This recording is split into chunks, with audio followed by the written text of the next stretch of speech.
I think if she's on the video now, she can join me. And then there you are. Hi, Suzanna. Good morning. So Suzanna is going to start and give us a mental health and Parkinson's overview. And then after Suzanna, we have Barcha Wachel, and he's going to be talking about mindfulness. And then grab a chair, everybody, because at 11 o'clock we have yoga with Peter Litch. And it just so happens that all of our presenters are actually from Seattle. So we should have just moved this event from Portland to Seattle. But and then I also want to just remind everyone there is the chat function. So Katrina Call, our executive director, is helping to manage that right now. So she's on, and do put your questions in the chat function. So Suzanna is going to give a very excellent detailed presentation, and then when she concludes, we will have a Q&A. So we'll be able to get your questions through the chat, and then myself and Suzanna will work through those questions. Let's see, any other housekeeping? Again, I just want to thank everybody for being here today. I think it's so important to take time for yourself. And I know that you'll walk away with I know you'll walk away feeling better. So let's see. I know we're a little early, but I think that's might be okay. Susanna, she is our she's a counselor and a psychotherapist, and the company name is Brain and Balance Counseling. And maybe you could just tell us a little bit more about your business, and are you taking new patients? Well, thank you so much, Iris, and thank you to Katrina and Brian and the whole group for including me today. Like Iris said, my name is Suzanna Eller, and I am a licensed mental health counselor here in Seattle. And I've spent the better part of a decade working in the field of neurology, counseling patients with all types of neurological disorders, but specifically those with Parkinson's disease. I became active in the Parkinson's community initially because I have 3 family members who've had Parkinson's, so it's a cause near and dear to my heart. And I lead several support groups for folks with Parkinson's disease and for people caring for those with Parkinson's disease.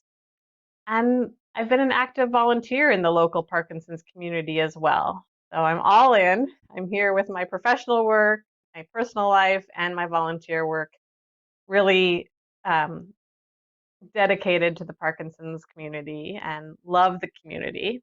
I'm speaking today on this topic because mental health issues in particular can be quite debilitating for Parkinson's patients, especially if they're not identified or treated. And mental health symptoms really worsen your quality of life. They contribute to your physical and cognitive deterioration and increase the distress that your family or your caregivers experience too. This past year, as we know, has been universally a further blow to mental health and quality of life in all humans, but especially those with Parkinson's disease. The prolonged COVID pandemic restrictions have really impacted day-to-day activities for many people. And those things that are essential to good mental health, like regular exercise and socialization, all of those things have been impacted really heavily. So now more than ever, it's crucial to be proactive in speaking up and addressing the issues and finding support when mental health challenges come up. So next slide. So I've shared this slide before if you've heard me speak, but I really like to start here because it's such a great visual for Parkinson's disease and how what people with Parkinson's disease present to the world is just a small sliver of what they're coping with. It's no surprise that many people with Parkinson's disease face mental health challenges when they have so much going on under the surface. With Parkinson's disease, each individual is unique and has unique needs over time. I like to say that this is a designer disease, custom made for each of you, which makes it especially challenging for the medical community to treat and support. Of course, you can sit in a room with other folks with Parkinson's disease and you will have commonality, but what medication works for you may not work for them. What exercise seems to help someone else with Parkinson's may not be the best fit for you. And above all else, I always tell people, you know your brain and body better than we ever can. So you're a key part of the team for your care. Also, in addition to you, a person with Parkinson's disease, your family, your care partners, your support system can all be impacted. And I feel like they are just as important parts of your healthcare team. I love to hear from partners, spouses, kids of patients, because it helps me see the bigger picture. We only get this small window into how you're doing when we see you in clinic, and those who are closest to you get that full bigger picture. We know that the psychosocial impact is not often well addressed in Parkinson's disease, and that's why I like this graphic. It speaks to the fact that so much of what impacts your quality of life is under the surface, it's less visible, and it may not be seen by your medical team at all, but it really plays a part in your day-to-day life and your quality of life. I think about a trip to the emergency room. Let's say you have a fall or you have an infection and you end up in the ER. That's a great example of this. For a person with Parkinson's disease, you might have to explain things to the medical professionals in the ER about what you're experiencing.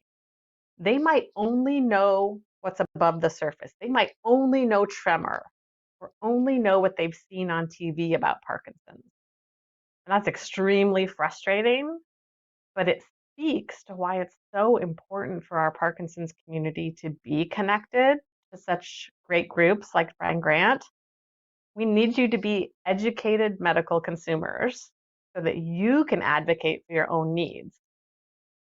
In the same way that we want you to see a movement disorder neurologist rather than a general neurologist, because the field of neurology is so large and they're really the experts, we can't expect the doctors and nurses in the ER to really know Parkinson's disease because they're expected to be generalists and know a little bit about everything. But they don't even get to scratch the surface with Parkinson's disease. They only see what's obvious above the wave. Mental health, then, is especially tricky because it can hide below the surface in anyone, but especially in Parkinson's disease. I think it's easy in a short doctor's appointment for some things to get overlooked or forgotten. And there's also this dangerous thing about patients. Patients are people, and people tend to want to be good and liked. And that makes people in the doctor's office want to be good patients. But that kind of leads to complaints not being shared as much, and then in turn, less support gets offered. If you get nothing else from my talk today, I want you to get this nugget. Speak up. If you are struggling with any of the things I talk about today, please don't hesitate to bring it up with your loved ones or with your medical team and see what support they can offer. In a clinic visit, we only get this tiny sliver of the picture of your life. And when you and your loved ones share more with us, we can really fill in that picture with all of the color and variety and depth that allows us to better support you and better problem solve with you to create the quality of life that hopefully you're striving for. Next slide. So, physicians often focus on the physical aspects of the disease progression. They might have you walk up and down the hall, they might have you do some tests with your fingers or your hands, but that can leave the under the surface portions of the disease unaddressed sometimes. And many patients don't realize how much of their non-motor symptoms can be attributed to Parkinson's, and then they don't bring it up with their neurologist. Again, wanting to be those good patients, everything's good, no complaints. But when we look at this graphic, I've put some symptoms in the white boxes and how they might impact a person with Parkinson's disease in that teal circle. You can see, though, that we could move any symptom to almost any of those impact areas and it would still fit. It is all so interwoven, and really every area of Parkinson's can impact a person psychosocially. And psychosocially to me is kind of the catchphrase for quality of life.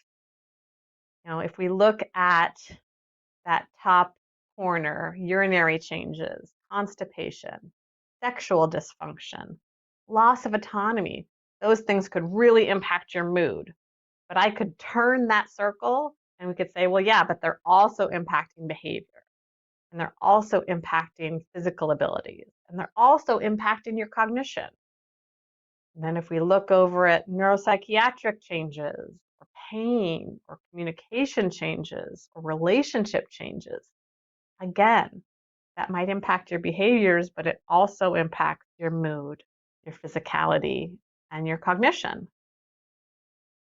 The typical cognitive symptoms that we might think of for Parkinson's, trouble focusing, or challenges with multitasking, having sleep changes, being forgetful, those also are going to impact your behavior, your mood, and your physicality. And then those typical physical symptoms we think of, the slowness of movement, the stiffness, the freezing up where you cannot take that next step, or the changes in your balance or your tremor, those are the physical challenges, but they also impact your mood. They also impact your behavior, and they can impact your cognition. So I really don't like it if someone says, well, that's a mood thing or that's a cognition thing, because it's all going to impact one another. We can't just say, oh, we got to put that in a column of that's for that provider or that's for that type of physician. All of this, in my opinion, should be brought up with your neurologist because it's all impacting your quality of life. Next slide. I have this slide here because I think it is important for people to know how easily mood and memory changes can look like one another and impact one another. Depression in Parkinson's disease might look like poor sleep or that loss of motivation or apathy, just can't get off the couch, feelings of worthlessness or fatigue or that poor concentration and cognition. Sometimes it's a lower appetite or really slow movements. And sometimes it's difficult to tease out if the symptoms are due to the neurological changes caused by Parkinson's or if they're due to the depression itself. We talk about kind of a chicken or the egg. Are you depressed because you have less dopamine and you have less serotonin because of the disease? Or are you depressed because you were given a diagnosis that is very challenging and progressive? Are you sad because you chemically are sad? Or are you sad because you have Parkinson's and it's hard? And sometimes it's both. But I have seen patients who are severely depressed appear to have dementia and be treated by their doctors and family as if they have dementia. But it's because they are so depressed that they can't focus on the details to recall them, or they aren't sleeping enough, or they're sleeping too much, and that can cause what appears to be a cognitive impairment. And once the depression is addressed and treated, they often are very capable cognitively, with the apparent dementia completely resolving. Of course, that's wonderful. We love to see that. But it leaves me really sad when it can go untreated for long periods of time and then it can be missed. But conversely, a very confused person could appear withdrawn and depressed, which could be occurring. They could be also depressed, but the withdrawal could be about fear or confusion about what is happening around them and less about a chemically based mood change. And this can be really worrisome if bills aren't getting paid on time or medications are being missed or not taken properly. If the people around the person are not aware that memory is impacted and they think that the withdrawal they are seeing is mood, there could be some really dangerous, consequences for that person or that family. So again, we have to speak up. I want you to speak up. If you or someone you love are showing any of these signs or symptoms, do not let it go ignored. Please, for your loved one and for your own sake, share with the doctors what's happening. Next slide. So, as you can see in all of this, because I bring it up so many times, one of the biggest challenges is figuring out what is causing what. Look at these lists. They are so similar. So many of the challenges of Parkinson's disease look similar to the adverse side effects that can come from the medications for Parkinson's disease and medications for other things for that matter. Since unfortunately, getting Parkinson's disease doesn't mean that you won't get other things. It doesn't make you immune from other ailments or simply aging. So look at this. We've got adverse side effects from Parkinson's medications of nausea, involuntary movements or dyskinesias, worsening constipation, low blood pressure, confusion, hallucinations, impulse control issues like compulsive gambling or shopping or pornography use, anxiety, fall risk, sleep problems.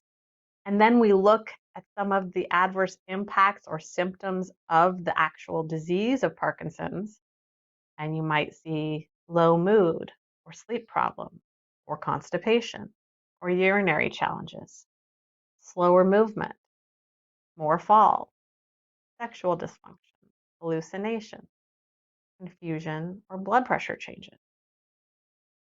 Not only can the mental health symptoms be part of the changes in your brain and body due to the disease, but also the medications for the disease and for other illnesses could be causing some of the symptoms or challenges you experience. It's important to be aware that sometimes a person with Parkinson's disease can have mental health symptoms that are associated also with their under-medicated time. So if you are feeling off, and that is when anxiety is high, or that is when depression is high, then it becomes really important to look at if the symptom of being off of medication is causing the mental health. So then you want to work closely with your doctor and adjust your medication regimen to reduce those motor fluctuations because that might improve mood. Again, it only works if you speak up. So you have to share what is challenging with your loved ones, with your care partners, with your medical team, so that together you can strategize to see how we can make improvement. None of these things are things that we have to just live with. They are all things that we can find improvements for, but only if you share them. Next slide. So, two of my favorite characters in children's literature here, giving us a good example of depression and anxiety. But again, just like on that last slide, there are so many things here that look similar on both lists. Depression and anxiety can have similar symptoms and can feed off of each other, sometimes making it difficult to know what is impacting you or your loved one.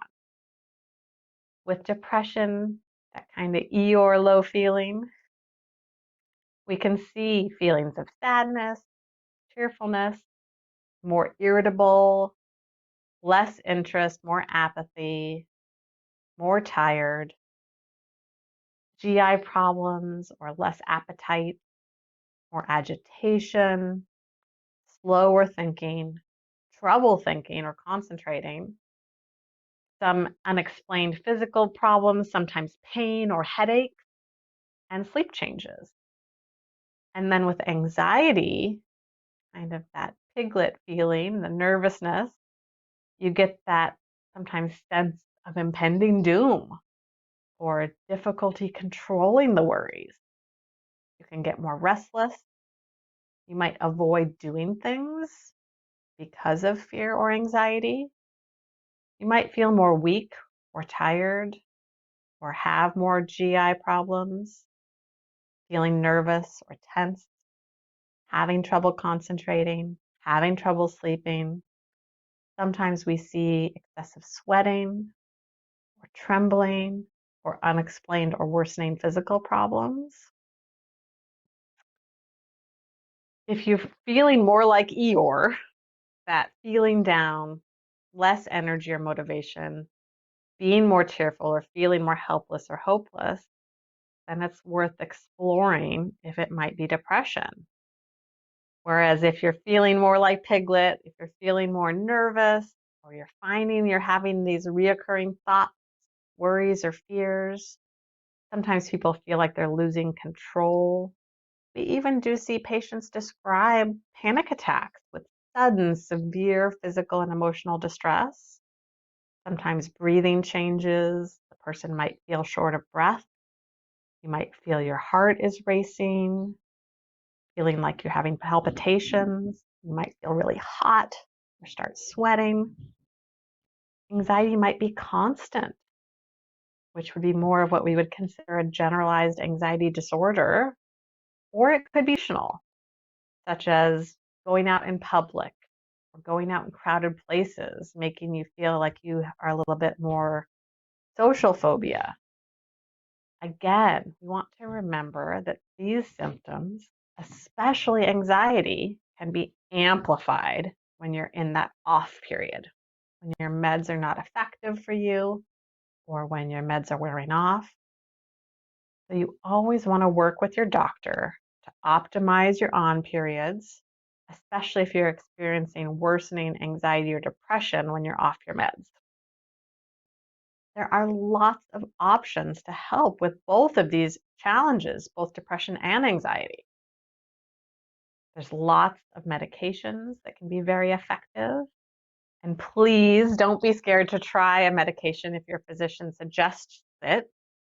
The medications for depression and anxiety have been around a long time. We know them very well, and they are largely very safe and effective.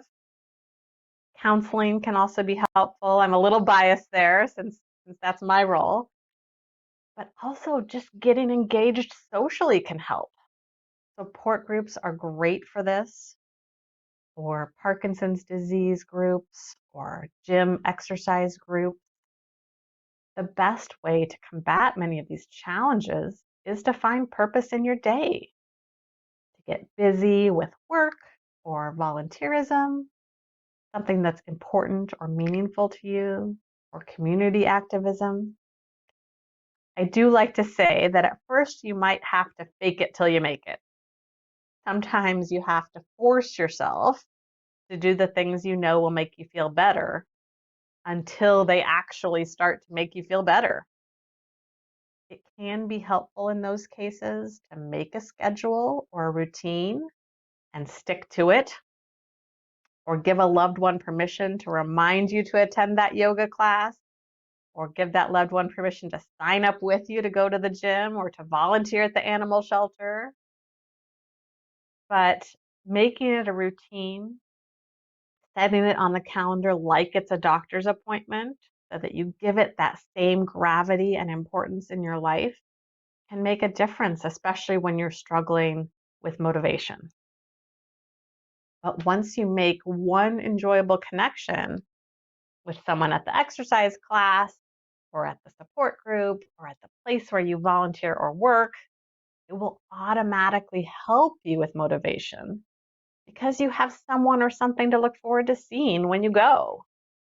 And it sometimes helps you stay accountable if there's someone at that class or that group or that event expecting to see you and calling you if you don't show up and saying, "Hey, I missed you today." So that can really help. Next slide.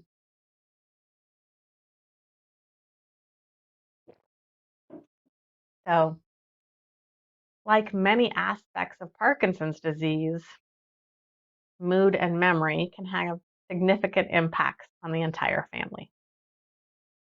When you are depressed or anxious, it can inhibit your ability to engage in or enjoy things you once did. And this can be heartbreaking and frustrating for your loved ones. Or if things are changing cognitively, it can be very scary for your loved ones if they aren't sure how things will continue to progress or how they will support you in the future. How much you share with those close to you and how much you want to involve others in your life with Parkinson's disease can vary, especially early in the diagnosis.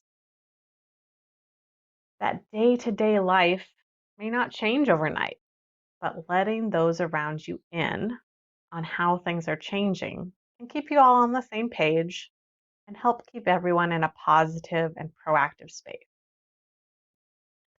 Think about how you would want to be told if something was changing for your loved one and what would be important for you to know.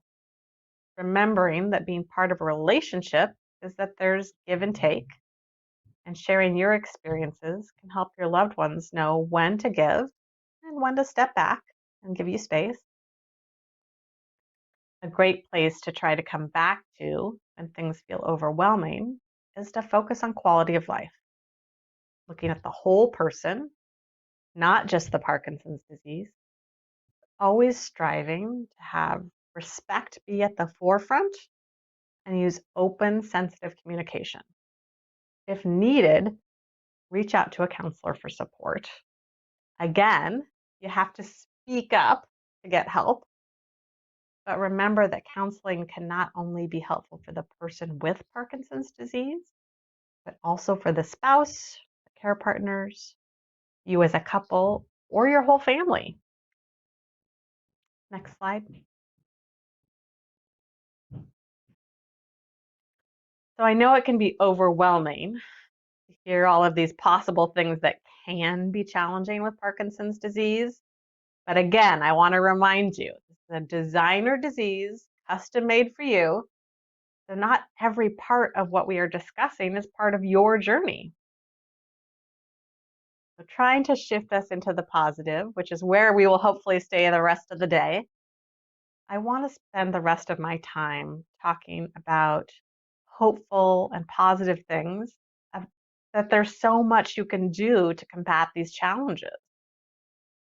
One is to take control, not let Parkinson's disease steer the ship. And you do this by engaging in life, engaging in exercise, using the tools you will explore today, like mindfulness and relaxation. Excuse me.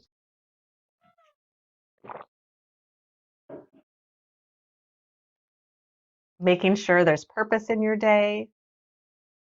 It could be tending to a plant or an animal, or volunteering, working in the community, or a professional role that you still have. Or it can be being the best partner you can to someone you love. Then set up a daily routine that builds something in it that you will know to make a difference in your mental health. Move your body as much as you can. Connect to someone outside of your house, especially during a global pandemic. Connect to people outside of your house. Fill your body with nourishment, both the food sustenance kind and the love sustenance kind. And get some fresh air. Sit or move your body outside. Get some sunshine when you can. Those of us in the Pacific Northwest really appreciate the sunshine that starts coming out this time of year. Trying to breathe some fresh air. Find the ways to schedule your day so that you have these things in it, so that it feels like a commitment to yourself, your family, to your community, that you're going to do these things. Next slide.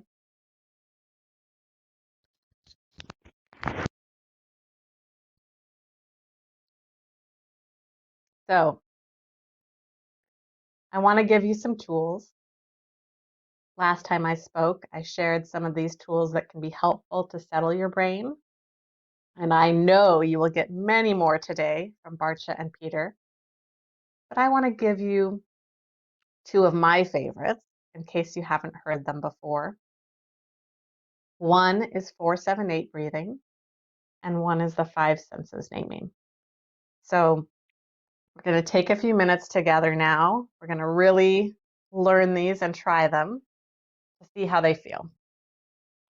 So the 478 breath, right there in the title, 478 breath, is the instruction.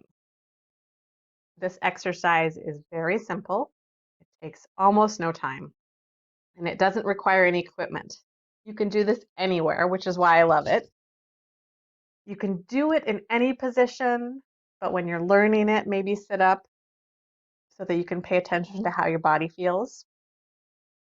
So we're going to start with a breath in, and that's the 4 of the 478 breath. So we would breathe in through our nose for 4 counts in our head. Then the 7 is where we hold our breath for a count of 7. Then the 8 is where we exhale completely through our mouth, even giving it a little bit of sound if you want that kind of sound. And that is one breath.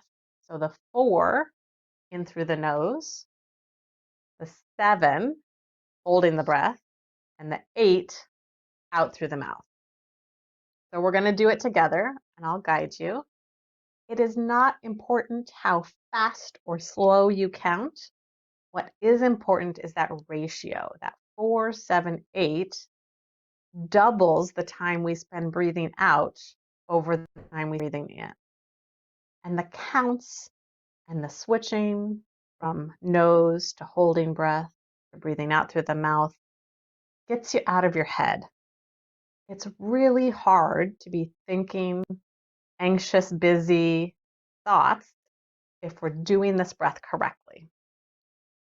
So let's try it, and then we'll talk about it a little bit more and try it one more time. So I'm going to guide you. We're going to breathe in through the nose.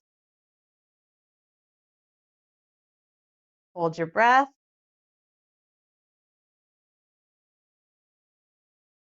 Out through the mouth.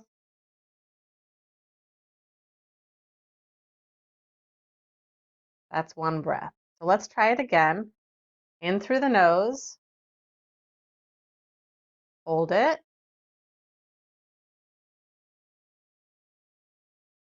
Out through the mouth.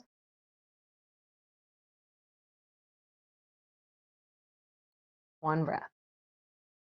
So what I usually say is a relaxation breath, a mindfulness tool, anything we're trying to do to settle our brains down, to settle our bodies down.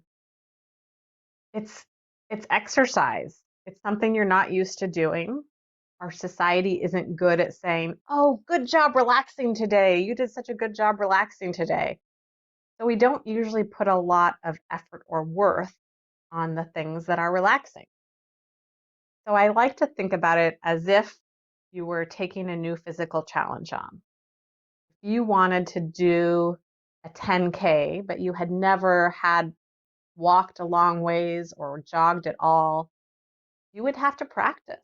You would have to teach your body and your brain what it feels like to do that physical effort. And it is the exact same thing when we're learning a relaxation tool. We have to teach our brain and body what it feels like. So I usually say when you're laying down for bed at night, or when you're getting ready for bed and in a more relaxed, quiet place. Maybe the lights are dim in your room, or maybe you're getting cozy with a nice blanket. Do the breath. Maybe do it 3 or 4 times. It might take you 2 minutes. And then when you wake up in the morning and you're still kind of in that fuzzy, relaxed place, do it again 3 or 4 times, maybe 2 minutes. So 4 minutes a day. Most people can give me 4 minutes a day. And then what happens is if you've practiced it those 2 times a day for a couple of minutes, within a week, your brain and body have learned it. And they've associated it with that relaxed in bed or getting ready for bed place. Then, any time of day, when things are stressful or you're feeling your brain and body start to bubble up with anxiety or you're feeling a little down, you can do this breath and your brain and body will respond with, oh, I know this. This is our relaxation breath. And right away, you'll start to settle down. But you have to practice. You have to practice in the relaxed place so that your brain knows what you're doing when you try to pull it out in that more stressful place. So let's do it again. It's 4, 7, and 8. We're going to breathe in through the nose. Here we go. Hold it. Out through the mouth.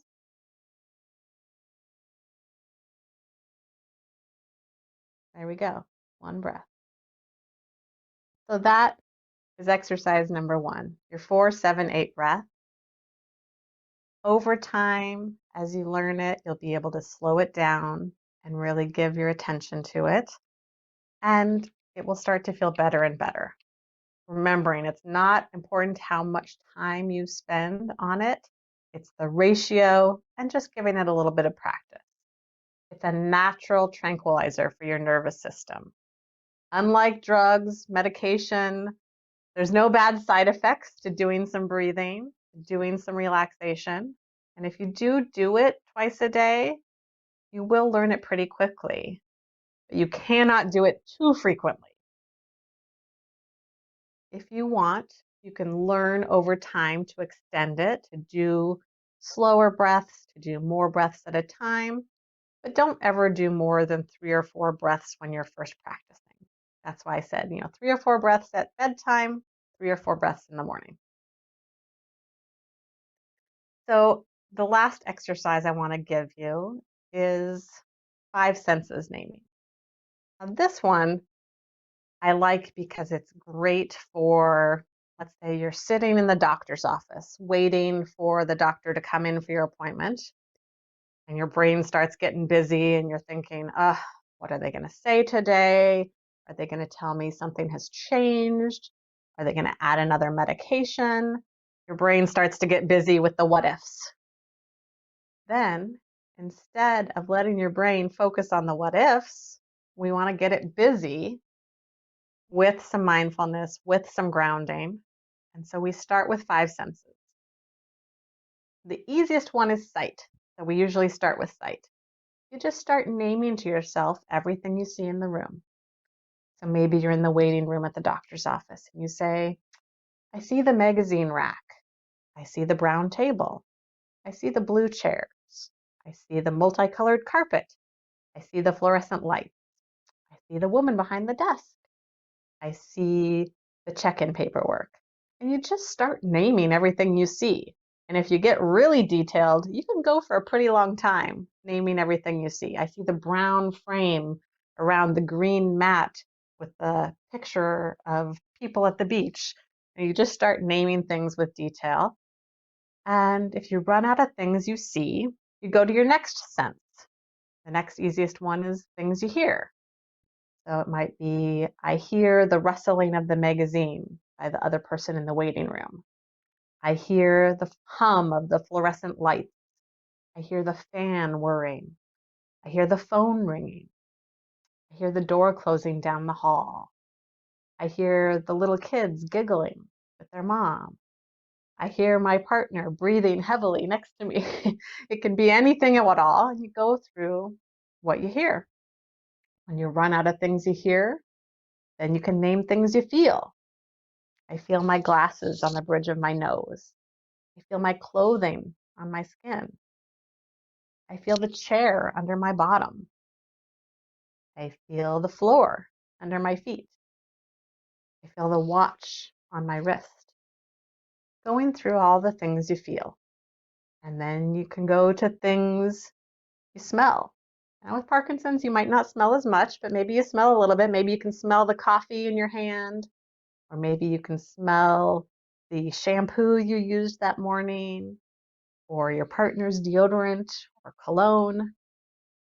And then if you run out of things you smell, you can go to things you taste. And usually then you can only come up with one thing. Maybe it's the last thing you ate or drank, or maybe there's a peppermint in your mouth and you can taste that. But if you go through your five senses and you really slow it down and pay attention to the things you're naming, it gets you out of your thoughts, gets you out of your brain, and it grounds you in your body and space. It connects you back to the here and now so that you can be more present for what you're trying to attend to, whether it's the doctor's visit or anywhere. You can do this exercise on your couch at home if you're feeling your anxiety building or you're feeling like you're worried about what the day might bring. And at home, well, the average person's house has a lot of stuff in it. So we can name things we see for a long time. If you can allow yourself to just kind of get lost in this exercise, it can really help settle things down. So, again, the two things that you can try that I'll send with you today are the 4-7-8 breath and the five senses naming. And those two tools are going to give you something you can take with you anywhere and use to your advantage. Use them to settle your brain down without anybody knowing what you're doing. You can do them, especially the five senses naming, you can do without anyone knowing you're doing it, as you're just naming things in your head without really giving any attention to the things that are stressful. Next slide. So this is me. I am a psychotherapist in Seattle. And as Iris kind of alluded to, I, I am very full. All mental health practices, unfortunately, because of the pandemic, are very full. It is difficult to find enough support right now, but that doesn't mean that you shouldn't speak up. Please, please, please, again, I'm going to say it, please speak up if any of these things that I've mentioned today or any other things have been challenging for you. If you can share with the people who love you or with your medical team what is challenging, then it really allows us to offer ideas or support or just, be present with you in it, if nothing else, so that you're not suffering alone. So thank you all so much, and I look forward to hearing any questions or things that have come up today during my talk. Thank you, Suzanna. We had you speak, I think, in January for our expert Q&A, and the information is always great to hear again. So I really appreciate you taking the time today to share with us all that valuable information. Well, like all of these things, we have to say it a few times and hear it a few times before it can really sink in. So I'm really thankful for the opportunity to share again and to hopefully give a few more nuggets of ideas of how we can connect. Yeah, and I think what you said about it was making me think about car maintenance. It is something that you have to practice. I am so guilty of that. Just busy, busy, busy, and there isn't that participation ribbon for good job relaxing today. And I think that that's really important to remember. And then I think Yeah, our also maybe on the society, go oh, ahead. I was just saying, Sorry. our society really praises overwork and overextending yourself. And so I hope that we can change that. I hope that we can get to a place where we are supporting each other around, You did a good job today taking care of yourself and relaxing. And I think the pandemic actually helped us shift a little bit in that direction. Right. And then on the flip side, we don't want the pandemic to do that too much. We really want to start kind of getting out of that. If you're in a deep hole, to start getting out of that. Getting back engaged, getting some purpose in your day, those are so crucial right now.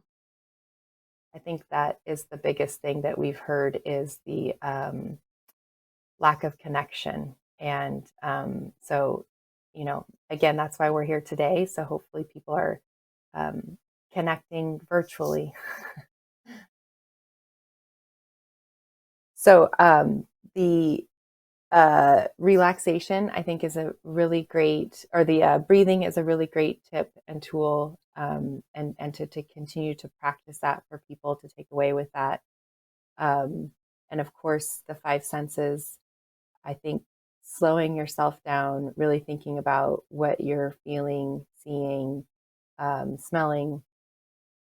I really think that those two things are really tangible and people can and take those away with them today. So love all of that. Thank you for that. Yeah, I hope that it's helpful. And of course, there's lots of other tools out there. Don't want to inundate everybody, but I want you to have a couple nuggets that you can practice and give some attention to. I will never be offended if something I suggested isn't the right fit for you because everyone is different, but please use it if it's helpful. I remember before you also spoke of finding a purpose, and maybe you could elaborate on that as well.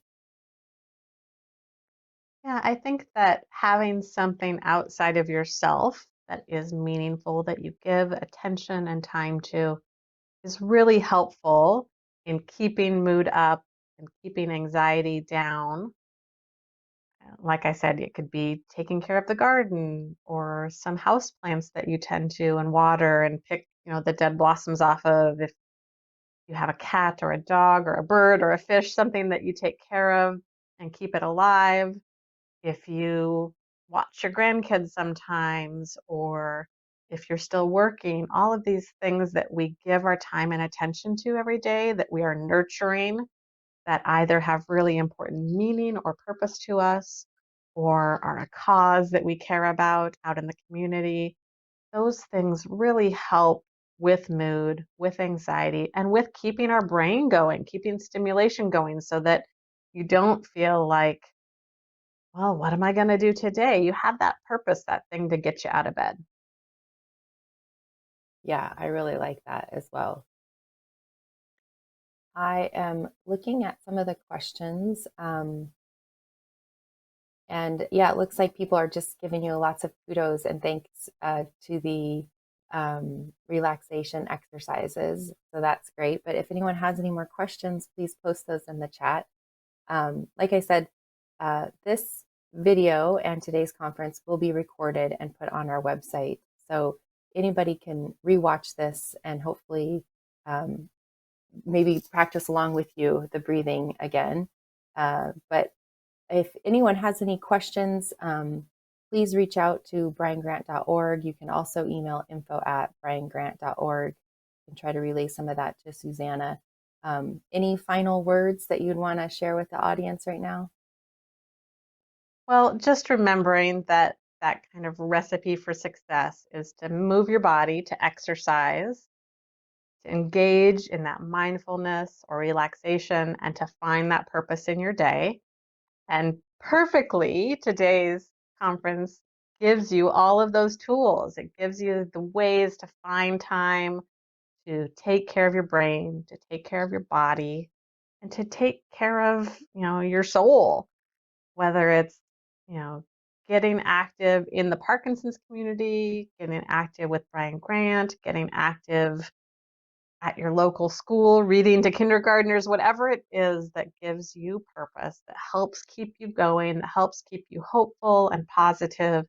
Those are the things we want you to engage in, making sure that you're moving your body, getting out of the house, and connecting to someone every day. And I guess one final question of my own, if someone is feeling very down and out right now, what would you recommend for that? Always start with talking to someone about it, whether it's someone close to you, near and dear, a friend or a family member, or even a neighbor. It could be speaking to a religious leader, it can be speaking to your doctor, but don't be afraid to ask for help. I have seen a wonderful shift in people's ability to feel safe sharing that mental health is challenging for them, especially during the pandemic. And I hope that we keep that going, that we can decrease the stigma around speaking up when things are challenging. But please, you really have to start with asking for help, whether it's that you need the medical help if things are really severe.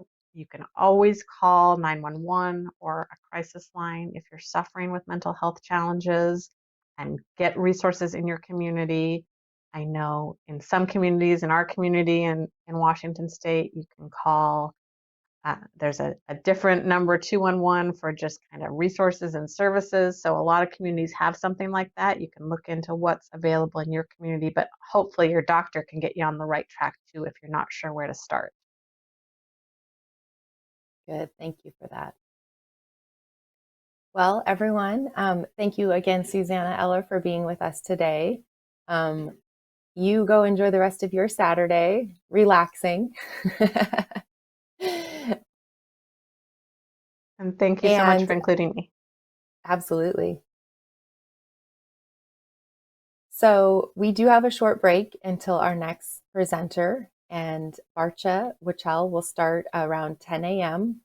So do feel free to leave the screen right now, go take a break, get something to eat, practice your breathing, um, practice your senses, and we will be back here shortly, right before 10 a.m. to start the next presentation. So go get a break, and we'll see you soon.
Welcome back, everyone. I hope you had a chance to practice your breaths, get something to drink, maybe get a little bit more coffee, depending on where you are. That has been one awesome thing about our virtual programming is that we have had people join us from around the world. So today, you may be joining us from around the world, and we thank you for that. Thank you for taking your time to be here today with the Brian Grant Foundation. Again, I wanted to say that this will be recorded. So if you want to share it with any of your family or friends or want to rewatch it, it will be on our website within the next 24 hours or so. So without further ado, our next presenter is Barcha Wachtol, and he is also joining us from Seattle, Washington. Good morning. Morning. So Barcha is going to walk us through a mindfulness and self-compassion practice this morning, and I am very, very excited for this presentation. It's something that I know myself and many people probably need to do more often, correct? Yes. Yeah. It can be really helpful to kind of have an inner resource that is helpful and is portable, and we're able to have it with us when we need it. Often as social workers, we have kind of a hard time. We have these sheets that we often hand out to people of like, here are the things that you need to do to take good care of yourself. And a lot of people living with chronic illness, as well as their caregivers, are like, I don't have time to do that. And so what mindfulness and self-compassion is about is kind of having these resources that are portable inside of you.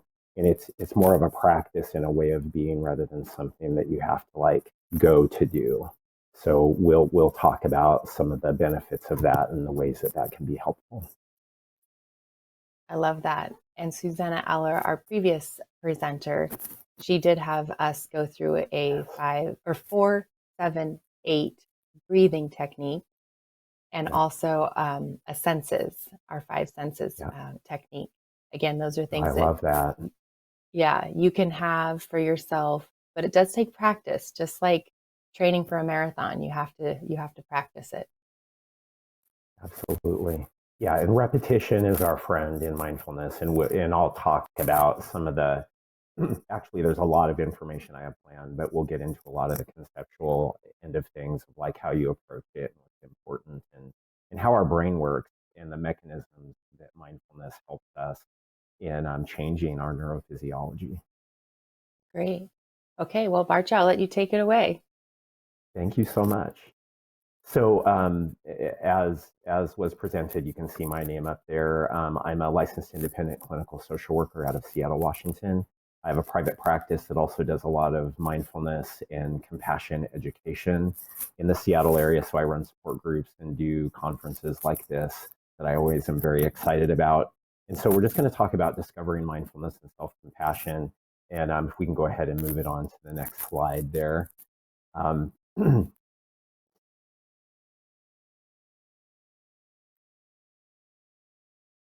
There we go. And so I primarily work with people. A whole part of my practice is working with people with neurological conditions, ALS, Parkinson's, MS, early onset dementia, traumatic brain injury. And then I work at the intersections as well of people living with disability, caregivers, people of color, people who are of various sexual orientations, as well as gender identities. And so I work a lot in those areas, as well as people with trauma. That there's some funny little tidbits about there in me. I don't have to go over all of them, so we can go ahead and move on to the next slide. So these are just disclosures, and again, I'm not going to read these off individually, but these are organizations that I have relationships with or contracts with. And so I just like to be upfront of like where I get money from and what's important around that. So we can go ahead and move on to the next slide. So one of the things that I always like to address is that this often shows up at almost every conference that I go to, and I want you to know that I'm not offended by this, but I also like to clarify, is that you're going to hear me mention things like contemplative neuroscience and the Buddhist psychology. I don't really view Buddhism as a religion. I view it as kind of a school of thought that is being studied by neuroscience and psychologists and social workers to look at what happens to our physiology and our experience when we pay attention to what we're thinking while we're thinking it, what we're feeling, both in like dis-ease in our body or illness, as well as the way that emotions show up in our body. So we're paying attention to that in the moment. We're also paying attention to how we treat ourselves and how we talk to ourselves internally, and in that relationship with ourselves while it's happening, as well as how that translates into how much connection or disconnection we have with others in the world. And so this really isn't about religion. It's about bringing your spirituality, your religion, or if you're an atheist, like just your basic values, is you bring them into the framework of the Buddhist psychology, and you engage in practices like what Suzanna went over with you of like paying attention to the breath in a certain way, and moving through the breath and noticing what that feels like. And we'll talk a little bit more about the definition of mindfulness. So we can go ahead and move on to the next slide there. I hope that's clear and met with sensitivity, the kindness and love that I meant it to be. So contemplative neuroscience in the Buddhist psychology is defined as the best brain function, consciousness, and body connection in physical and emotional health of persons with mindfulness traits. So present moment awareness meditators, and that's usually with repetition, that long-term training versus others. And the research shows definitive differences between those two groups in the way that gray matter density and the way that their brain function and work, and the way that we're able to access compassion or kindness towards ourselves or others. All right, we can go ahead and move on to the next slide. So as an overview, I'm not gonna get into a ton of detail because I think that overwhelms people, but we're gonna talk about the research basis of mindfulness. We're gonna define mindfulness. We're gonna talk about the mechanisms of suffering as well as kind of the alleviation. And we're gonna do some key practices. And so just to start out, because it doesn't seem to matter how many times I do these presentations, I always get a little bit nervous. And so one of the things that I like to do is a mindfulness practice that's called an ethics practice. It's called metta, or loving kindness meditation. And so what I want you to do, and I'm going to ring a little meditation bowl. This just brings our mind into attention. You can kind of see it's kind of a fuchsia color with the pad there. So I'm going to ring this, and what we're going to do is we're just going to do a very brief practice. So just allow your eyes to soften or close. So if you're going to have them open, you can just have them kind of open and soft gaze down below. And you don't have to do anything that I tell you to do. I think they recognize that in this moment. But if you close your eyes, that'll allow you to have more of an internal experience. And then just allow your body the sense of like uprightness, dignity, and wholeness. Okay, so even if your body can't get into that position, just kind of be thinking about that sense of dignity, uprightness, and wholeness in the body. Okay, allow the shoulders to soften down. Allow your chin to just be gently tucked, not too far up, not too far down. And then we're just going to begin by coming into the breath. And that just means just paying attention to what the breath feels like coming in and going back out. And then what I want you to do is to picture an image of yourself just as you are now, or perhaps another age self, as though you're seated across from yourself and just viewing this being who goes through difficulties and joys and sorrows. And just acknowledging in the mind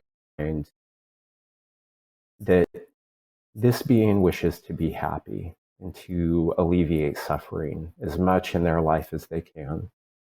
Just like all other beings, everyone here in this room at this conference wishes to be happy and to alleviate suffering. And then internally, just begin sending these well wishes to the image of this version of yourself. And you're just going to repeat after me. You be safe. May you be happy. May you be peaceful.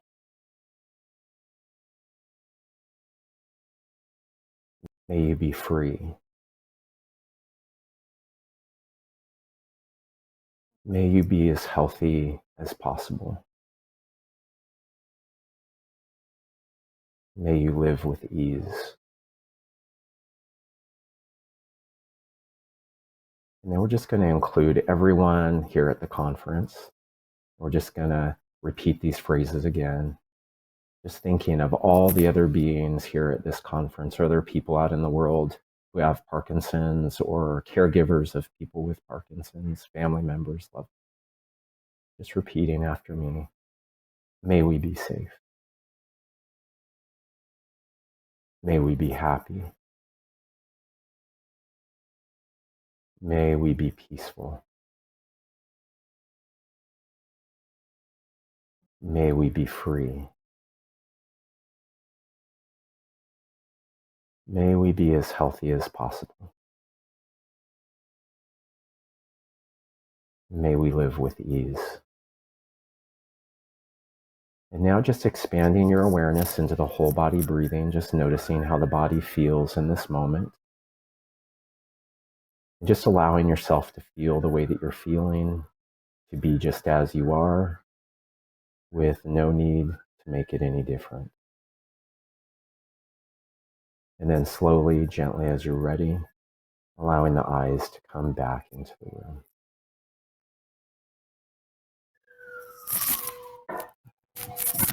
Probably sending some of those well wishes to wherever the sirens are heading in the back. So let's go ahead and move on to the next slide.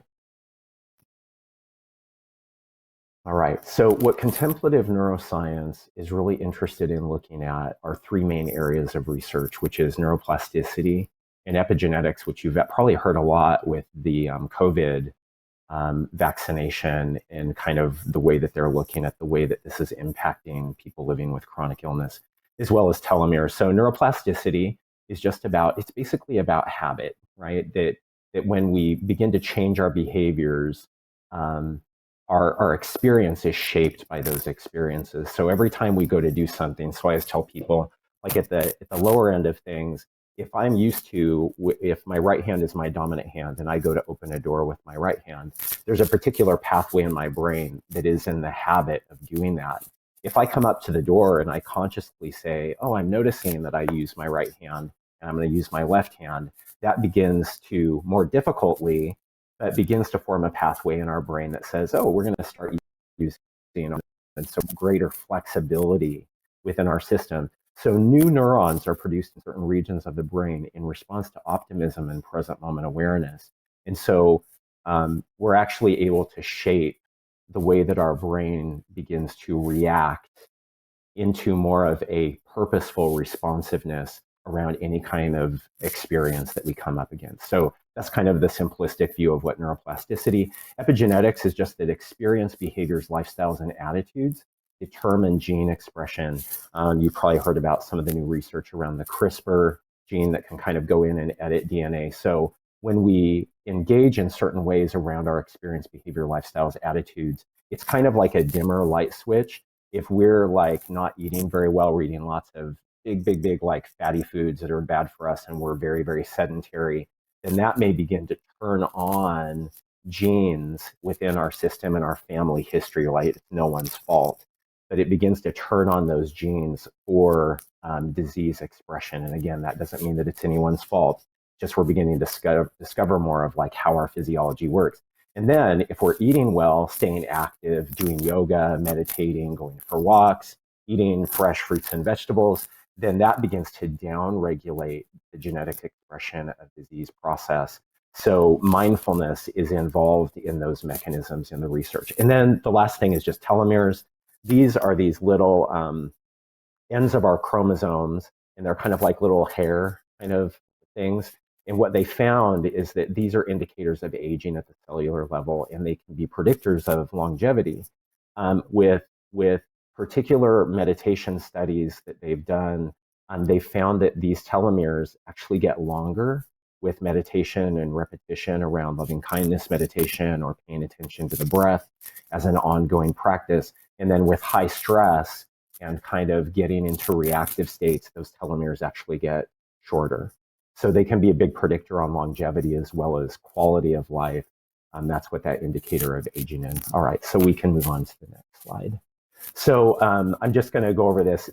A researcher out of the UK, Paul Gilbert, has found that when they go to present compassion, which mindfulness engages compassion, being able to respond to our suffering in a particular way, that there are certain judgments in our mind that society has kind of told us that we should believe in, is like, oh, if I'm more compassionate, or if I engage in mindfulness and am a peaceful, loving, kind person all the time, that's just self-pity, or it's weak, or it's selfish, or it's self-indulgent, or it's making excuses, or it undermines motivation.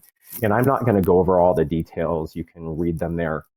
But in the research, if we actually do education, like if I share this with my clients, my students, at people at conferences, that actually lowers our resistance to compassion, to recognize that not only are those falsehoods, that isn't what happens, that on the opposite end of things, that we actually become more capable in maintaining relationships, gaining perspective, becoming stronger within our values, being more caring and supportive, being able to take responsibility for things that we do.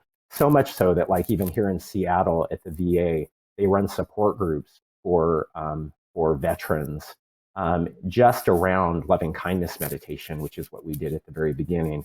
And the resilience that comes out of those groups is just tremendous. I got to hear one of the lead researchers talk about that study as well as the groups themselves, and it's just really powerful. And they've started to use that at the front end in a lot of different corporate organizations as well as military. All right, next slide, please. So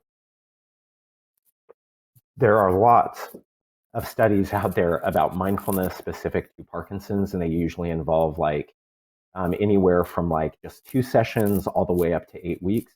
But the same kind of outcomes show up over and over again. And we can't say causality because they're still having to do more research. So, but what we notice is that when people with Parkinson's go through a program of mindfulness over time, that there are changes in gray matter density in certain parts of the brain that actually help us with symptoms. So it impacts the amygdala, which is the arousal, emotional response, as well as our autonomic response, and helps us with memory. It's also about our hippocampus. It helps us with short-term, long-term memory and spatial navigation. And in these particular research studies, when they went to go do some of their neurological testing after going through the program, all of their numbers, their qualifiers kind of like increased, improved after going through the meditation programs. You also get voluntary movement impact, as well as communication, lingual gyrus, as well as that visual processing and memory. The sensory hub, so our motor control of how we move a lot more fluidly. Most of the time when I work with clients who have Parkinson's, they share with me after we do a meditation that they feel like they're more in flow. And then there's also that internal, external information integration.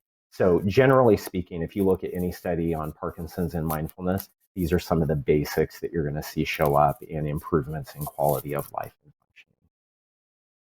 Not a cure, I want to be really clear, but a level of healing happens that is very helpful. So when we actually go to do meditation, sometimes what might show up is we have these 3 main experiences as human beings within our emotions. And that's that we have pleasant emotion states, neutral emotion states, and unpleasant emotion states. In particular around mindfulness is that sometimes we've kept doors and windows shut for a very long time. And when that happens, mindfulness kind of helps to open us up.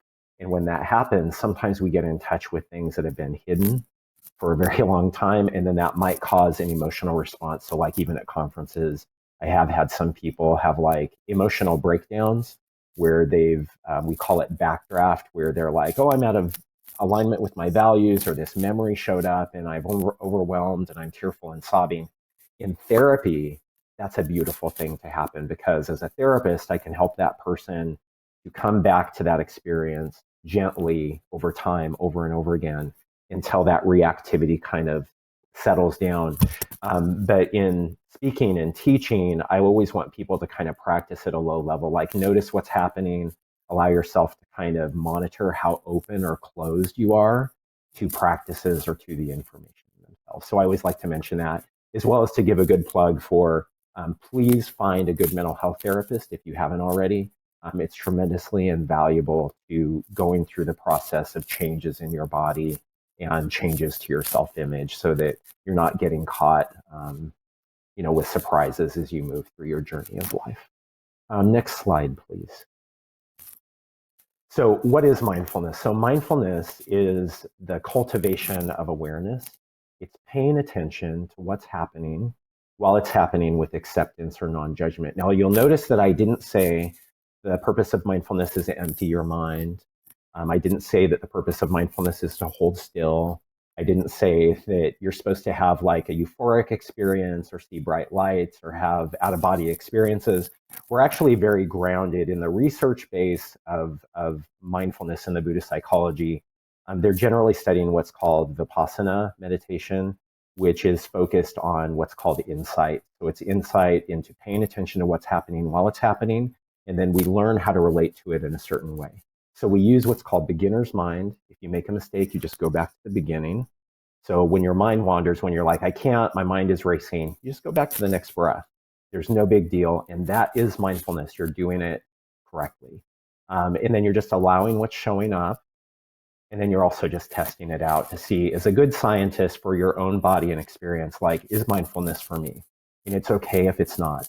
But I always want to share with people like what it can do and what I've seen happen with my clients and students. And then the other aspect of it is the awareness of awareness. So not only like my hand here, I can pay attention to it and be like, oh, my hand, right? So I'm kind of paying attention, but I'm not really interested. Or I can be like, oh, look at my hand, right? I'm fearful. Or I might be like, oh, my hand hurts today. Look at my hand, right? So the awareness of awareness is about paying attention with an intention.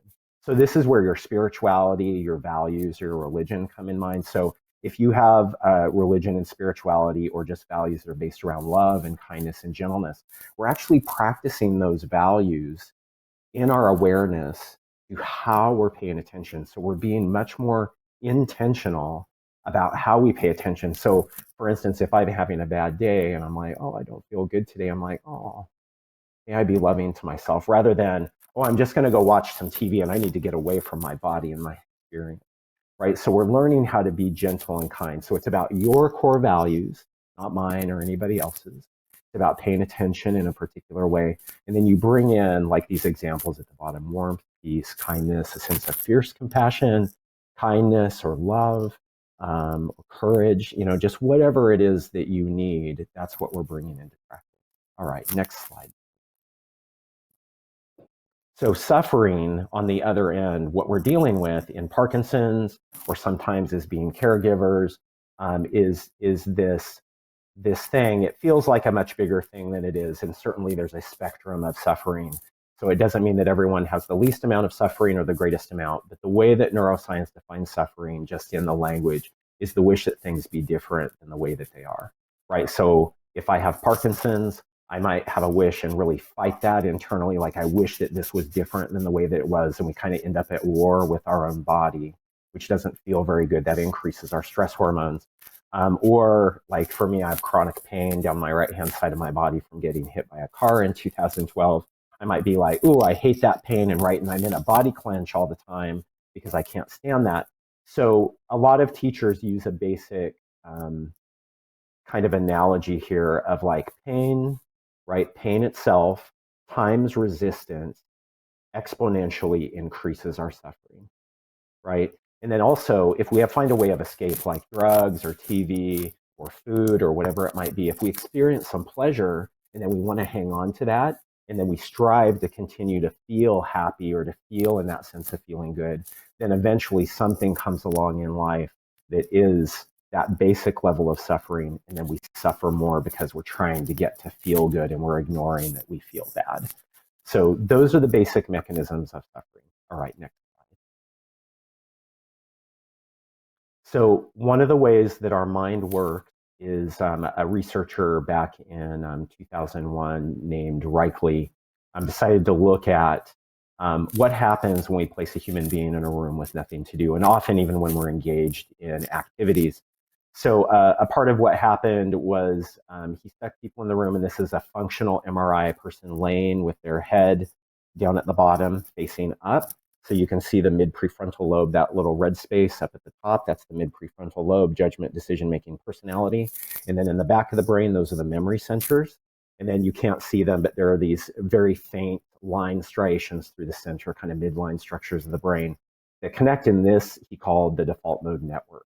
And this is where we get caught in mind wandering. And subsequent researchers out of Stanford looked at the way that our brain does this. And what they found that this part of the brain creates a sense of self. It's not really who we are, but it's our idea of who we are. And then it projects this self into the future and into the past. And then it looks for problems, right? So they call it a negativity bias. So we're not so much wired for happiness. What the researchers say is we're not wired for happiness in this part of our brain. We're wired for survival. So this part of the brain evolved so that we would, when we came into a new environment as a hunter-gatherer society, we'd come into a new environment and we would scan the horizon or the bushes or the trees for predators so that we didn't get eaten, right? So it's meant to keep us safe from physical predators. But what actually happens is that anyone can kind of like criticize us or tell us something that we don't want to hear, or just kind of like ignore us. And then our system, our brain, this default mode network actually treats it as though it's a predator after us. And so that doesn't feel very good. All right, so next slide.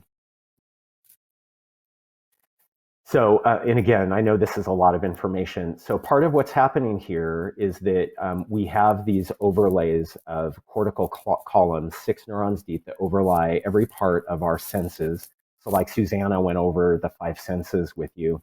So every time you pay attention in a particular way, these 6 neurons become active. And what they do is they integrate with our senses. And the minute that we have an experience in the moment, like let's say I smell something, those 3 bottom neurons begin to fire, and they say, here's what you're smelling right now. And then simultaneously, that present moment sensory experience send messages to the memory centers and say, is there anything that ever smelled like this in my whole history? And in particular, was that smell traumatizing, or was it a danger to me in some way? And so that information begins to fire from the top 3 neurons down. They crash in the middle, and that's how we experience the present moment in smelling something, seeing something, whatever. And so if that's connected with trauma, we're going to get caught in reactive, constant, pervasive reactivity. So top down overwhelms bottom up present moment experience. But with mindfulness, what happens is that we begin to strengthen that present moment awareness so that we become less reactive, less kind of at war with the problems that are going in our body. And that's actually has a healing connection with how we relate to our body. All right, next slide. So we have these 3 essential systems within our body that help us with emotion regulation. I call them with my clients. This is based out of compassion focused therapy, Paul Gilbert, who I mentioned out of the UK. So I call them the 3 pools. So you can kind of notice what pool that you're in any given moment, and then kind of what pool do I need to be in. So we have these 3 systems within our body that help us with how we emotionally regulate. So the threat system is specifically designed for physical threat. Things that are predators like coming after us, right? They help us to manage threat, protection, survive, and to seek safety. So that's our sympathetic nervous system. It's sympathetic to our threats or to our stress. So that's how you can remember it. Sympathetic starts with S and stress starts with S. That's your sympathetic nervous system. That's all the reactivity so that we keep ourselves safe. And then the parasympathetic system is that green circle, the soothing system that helps us to slow down, to soothe, to rest and digest.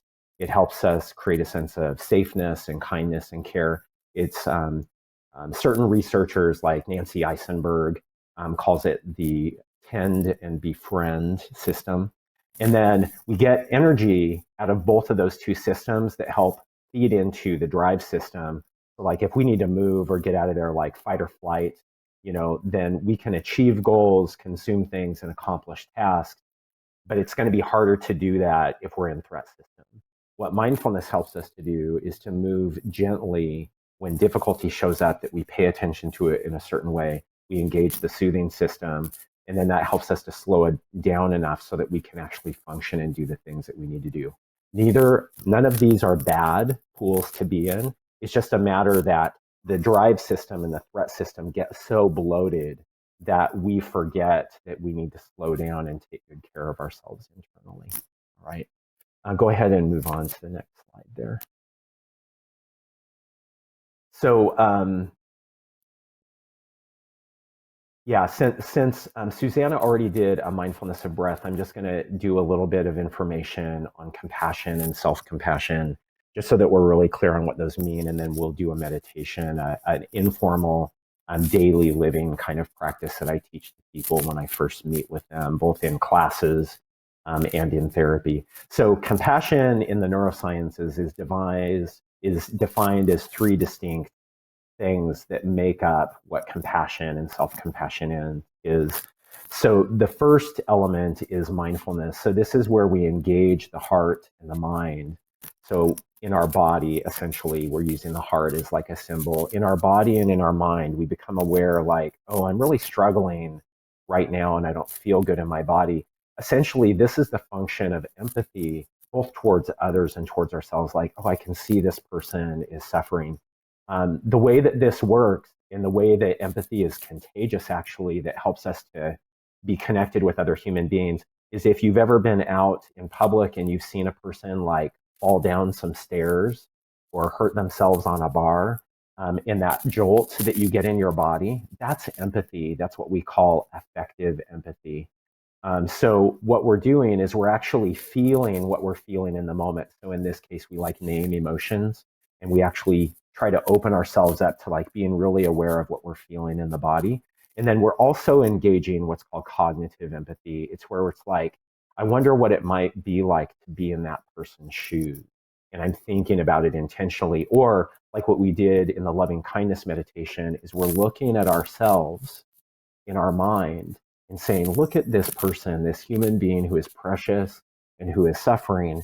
What must it be like to really be aware of how I'm suffering, right? But we're kind of paying attention to ourselves as another human being. So that's what mindfulness does in the realm of compassion, but that's only the first part, right? So mindfulness, affective and cognitive empathy, we're becoming aware of suffering. The second part of it is common humanity, where we become aware that just like me, other people suffer in this way. There are other people living with Parkinson's or chronic pain, or other caregivers out in the world who are struggling. And it's not that we take joy that they're experiencing that suffering, but when we recognize out of 8 billion plus people on the earth, that there's likely someone out there who feels the way that I do, who's having the kind of experiences that I am, that makes us feel less alone in the world. So we get to recognize that greater universality of suffering, that suffering is a part of the human condition. And then the third phase is very specific, what makes empathy different from compassion, and that is that we engage in this sense of loving kindness, of like responding with warmth, love, kindness, care, right? You can hear those values, that intention coming into our practice to be able to help support us from like what is deeply valuable within us around being kind or gentle or courageous, or perspective taking, or love of learning, or appreciation of beauty. Like I have lots of clients that are like, when I'm feeling horrible in my body and I notice that other people suffer in that way, I always check in like, I move out into nature because that's healing for me. So they've made their practice this really intentional, lived kind of thing. Or internally, you can just say, oh, right, imagining myself in front of myself and like, may you be safe, may you be happy, may you be peaceful. And it's not, again, that fixes it, but over time with practice, right, that we begin to access that more readily. So rather than the impulse to be like, I hate my body and I can't stand this experience, right, that's the reactivity, the threat pool. And we move into the soothing pool, and that begins to become a habit of like, oh, I feel horrible in my body. May I be loving to myself? May I be kind, right? And we know from the research that people who get into that soothing pool, that green pool, they have greater strength, greater quality of life, and better connection in their relationship. All right, so let's go ahead and move to the next slide. All right, so we're going to do this practice. It's called a self-compassion break, and it's just based on the structure of compassion. This was developed by a researcher, one of my teachers, Kristen Neff, who's out of University of Texas, Austin, as well as Chris Germer, who's the head of the psychology department at Harvard Medical School. Both amazing human beings, and I'll tell you about them at the very end, so you can access that information for free online through like YouTube or on their websites. They have free guided meditations that you can do formally or informally. So what I want you to do is to allow your eyes to soften or close.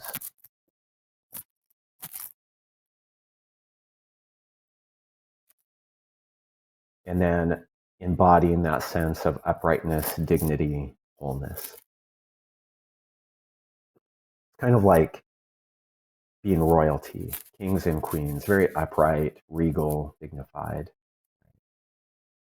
And if you can't do that, that's okay. Just hold that image in the mind. And then we're just going to come into 3 deep cleansing breaths, just at your own pace, in through the nose if possible, and then out through the mouth nice and slow.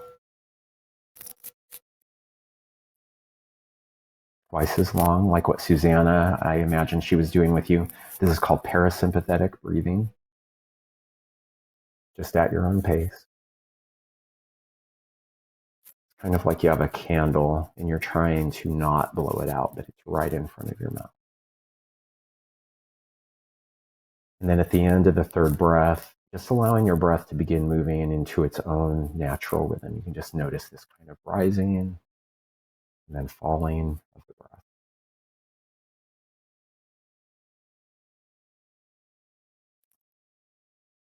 And then also you can imagine a sense of kind of like inclining toward the breath, just like you would towards someone very dear to you, like a pet or a child, someone you love very dearly, someone in the past who is gentle and kind.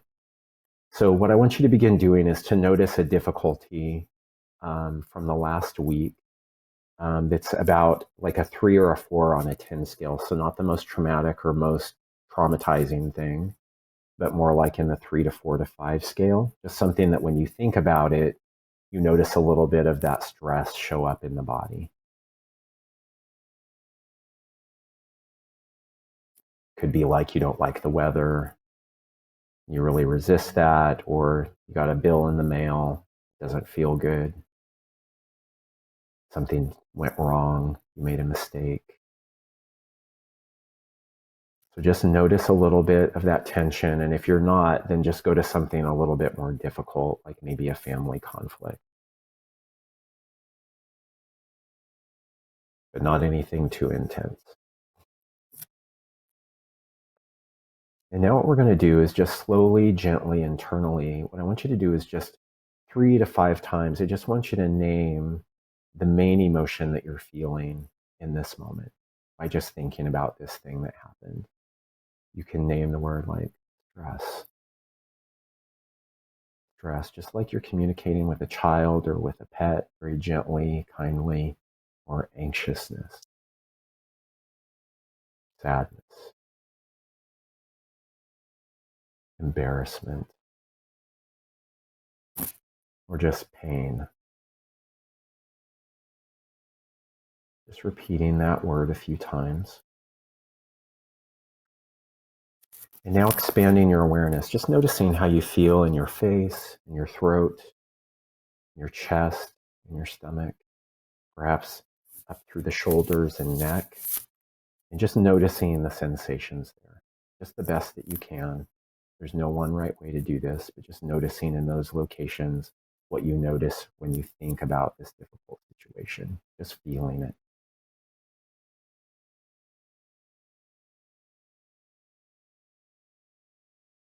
And now I'm just going to have you repeat after me. This is a moment of suffering. You can use the word difficulty if suffering seems too strong. Just remember that there are varying degrees of suffering in the world. Comparison mind will show up. That's what the mind does oh, I have it worse than someone else, or someone else always has it worse than me. And then I'm going to have you repeat after me again in common humanity. Just like me, everyone here at this conference suffers as a part of their experience. I know I'm not alone.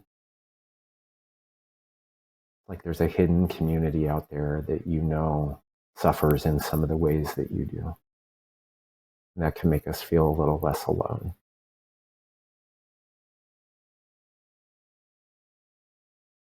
And now internally, just moving into repeating whatever it is that you need, like asking yourself, what is it that my emotions or these sensations need?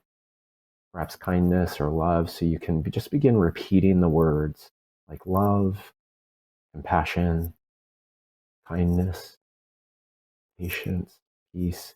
You can imagine the place that you love most in the world, like a beach or a fireplace, or like a forest glade, or an imaginary place like up in the clouds, or someplace within your faith like paradise or heaven.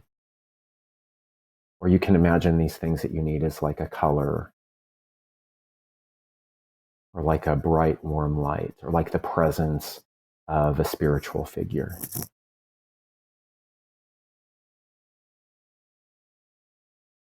Just imagine breathing that in, infusing every cell of the body with these things that you need.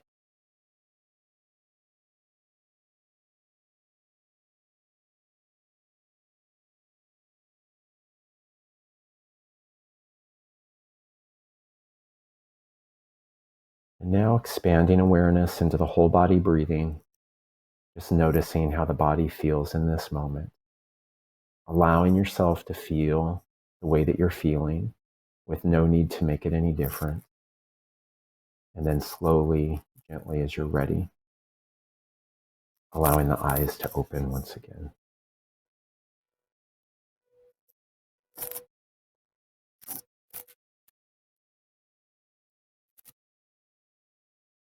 All right. So let's go ahead and move on to the next slide. And I know we're just finishing. I just want to read this last little quote. So this is from John Kabat-Zinn, who took the Buddhist psychology and the traditions that are connected with the long 3,000-year history of the Buddhist psychology and brought it to the West to begin using in medical centers under what's called mindfulness-based stress reduction, that has had tremendous outcomes for people's quality of life and physical functioning as well. So he says healing is a transformation of view rather than cure. It involves recognizing your intrinsic wholeness and simultaneously your interconnectedness to everything else. And above all, it involves learning to feel at home and at peace within yourself. Thank you so much for letting me nerd out with you.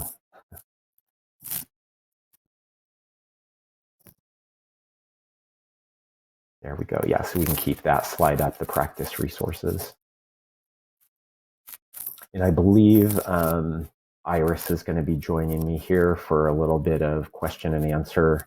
And in the meantime, just these are some places you can go for free, guided, downloadable resources, meditation practices through the Center for MSC, centerformsc.org. You can go to their meditations tab. My website, I have a couple of guided meditations up there. And then you can find Chris Germer or Kristen Neff on YouTube as well. So just any of those are fine. And I give the Brian Grant Foundation permission to send out PDF versions of my presentation if anything seems unclear, so that you're welcome to use the information in the PDF form that I sent you. All right, I think we're back. Yeah. I was in my deep mindfulness.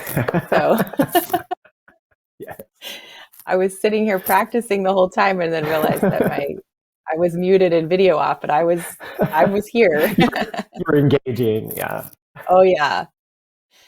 I think that two words I could describe myself through those practices is light and fluffy is how I feel after. Yeah, and to clarify what happens a little bit is that where that sensation comes from, and not everyone will have it because some of us have a lot more trauma and challenges going on within our body, but we're actually on those long exhales, we're stimulating a vagus nerve, along with slowing down our heart rate, like what Suzanna was doing with the different kinds of breath, is that when you're doing exhalations, that's parasympathetic breathing. And that because you're taking in less oxygen, you're slowing down your heart rate. And you're also releasing neurotransmitters into your system, oxytocin, which is the cuddle, love, or compassion hormone, as well as dopamine, which are natural painkillers that we have within our system. So it actually allows our system to relax a little bit more so that we can heal and be more aware and present with ourselves and with others. So that's the basic kind of neurophysiology of it. I love it. I'm glad that I had made a note about the YouTube with Kristen Neff, and I didn't write the other gentleman's name down, but Chris Germer. Chris Germer. So for sure, we will share your slides, and like I said, this is recorded, so people can go back, and those two practices were quite amazing. I took a whole sheet of notes here. Welcome. Bring it on. Bring it on. Yeah. Well, some of it is just, I love the idea of the threat pool and soothing pool, and trying to find that balance that,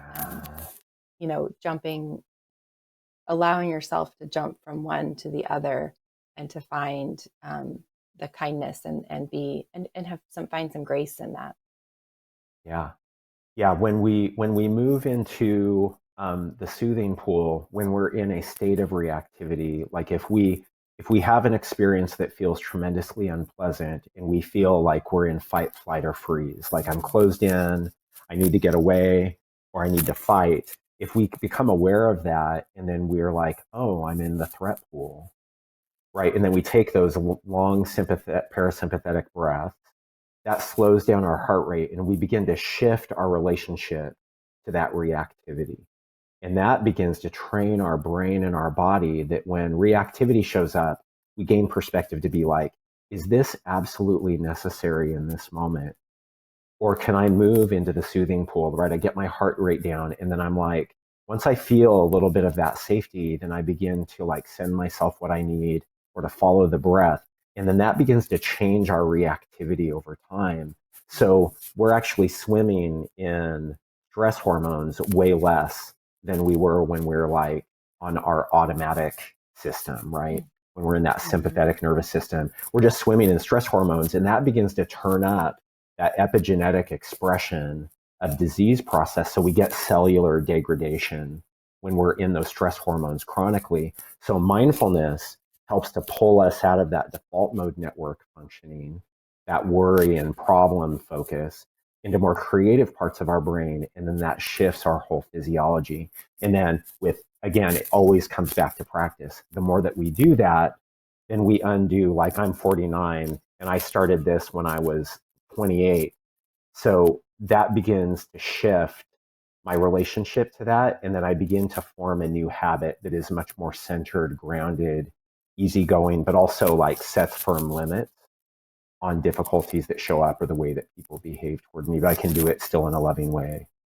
So, that's what that's doing around those three. And it also, like, I use the example often when I'm teaching, is like the threat system, we can get energy from that because we're freaking out. And we can get energy from the soothing system because we've rested. Like, imagine getting up after you've had the best rest you've ever had, right? And then how likely am I going to be able to engage in that drive system to accomplish tasks and get things that I need to do? It's kind of like if you have a threat boss who's like on you and like, you need to do this and you need to do that, and you're wrong, right? People tend to highly prize their internal critic or being hard on themselves. But in reality, it makes us very distracted and we're stressed out and we have a hard time focusing. And then if you have a soothing boss, the soothing pool, who's like, hey, I can tell that you're stressed out. Can I help you? Can I take some things off of your plate to be supportive to you? Which of those two people are going to get everything that they need to get done in the workday to actually get that done? And over again, people who have that soothing pool way of relating internally, they get more done with more accuracy and a greater sense of well-being. Right? You So we're also just kind treat of, yeah. You also treat yourself more kindly, and if you're Yeah. treating others then you're giving yourself more love and compassion. Yes. Yeah, the teen version of the 8-week training for mindful self-compassion is basically focused around becoming a good friend, like becoming your best friend toward yourself. Like imagine when your loved ones are having a hard time or difficulty, in the way that you communicate with them, the way that you're present with them, we often don't treat ourselves even in the way that we treat people that we love. And so what self-compassion is meant to do is to help us become at least as kind and gentle towards ourselves as we are towards others. Kind of at least get into that in-between space. I think there's a saying, treat others that you want to be treated. How you want to be Yeah, treated. every world religion has the golden rule, right? The Christian version is do unto others as you would have them do unto you. The Buddhist version is do unto others as they would have you do unto them. So it is that, regardless, it's that equal flow of like, may I treat myself in the way that I am kind to others. Right. Yeah, I love that. a lovely truth. Well, let's see. I'm going to check the chat real quick. And yeah, again, people are just saying thank you so much for your time. It's been another great morning of activities. I think the one thing I'm really seeing is that it's not a race, it's a marathon. And so you really need to take time with yourself to practice the breathing, practice the self-compassion, and know Yeah. that it's not going to happen today. It's not going to happen tonight. But if you commit yourself today from this conference or from anything that you may or may not be reading or doing outside of the conference, but just be patient with yourself. Know that it will take some time, and do practice it, commit to it. Yeah, yeah, yeah. The original word for mindfulness that we translate from the original Buddhist text is bhavana, and it means cultivation.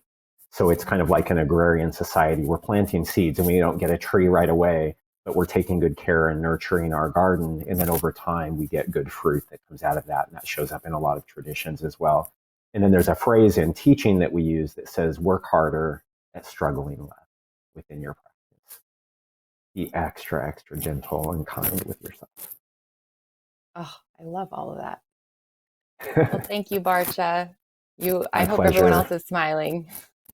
Yes. I know I am. Me too. Yes. I wish Well, you all thank so you, much and happiness and health. for sure. Thank you. And we are on a break again. I will say for our next session, starting at 11 o'clock, yoga for PD with Peter Lynch. Do put on something comfortable, grab a chair.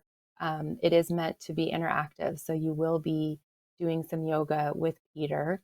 If you have questions throughout his presentation, put them in the chat, and then I'll try to relay them to him.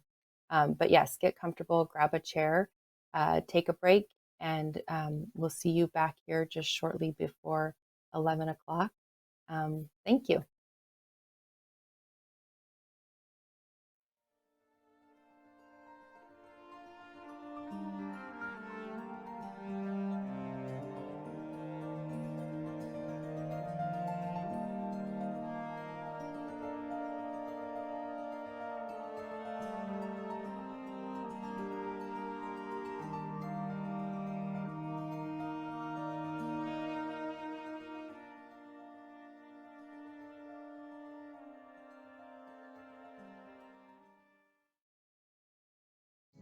Duopa enteral suspension is a prescription medicine used for treatment of advanced Parkinson's disease. Do not use Duopa if you take or have taken a non-selective monoamine oxidase MAO inhibitor within the last 2 weeks. Duopa can cause serious side effects, including stomach or intestine problems and problems from the procedure. Please watch the end of the video for additional important safety information.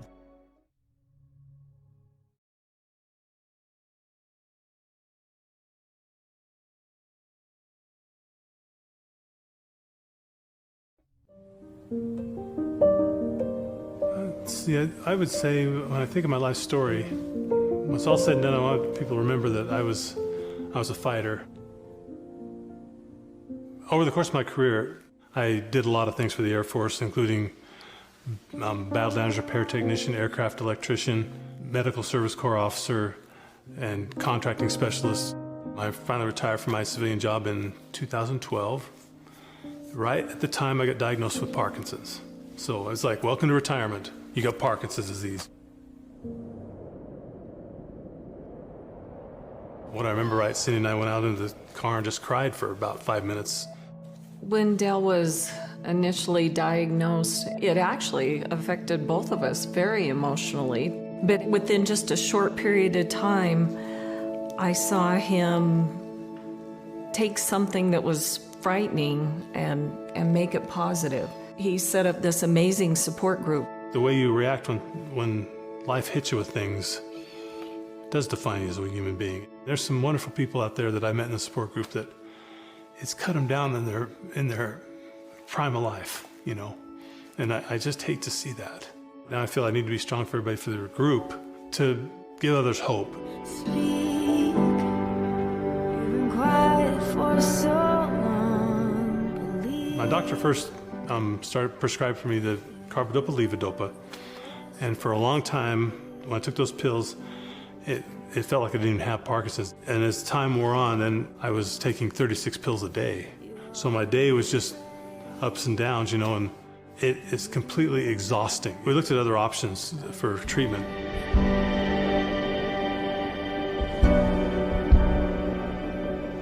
I got hooked up with the Duopa, and it's been awesome. Parkinson's has slowed me down in that area, but it hasn't stopped me. I get back to my antiques and my tinkering that I like to do. When we decided to get involved in boxing, Cindy got certified, so now she's my coach. I look forward to the next day as the sun's shining, and I look forward to being with Cindy every day. He's written a book, and it talks about people with Parkinson's disease. Quite proud of it. It's a thriller. The overall message of the book is it gives people hope.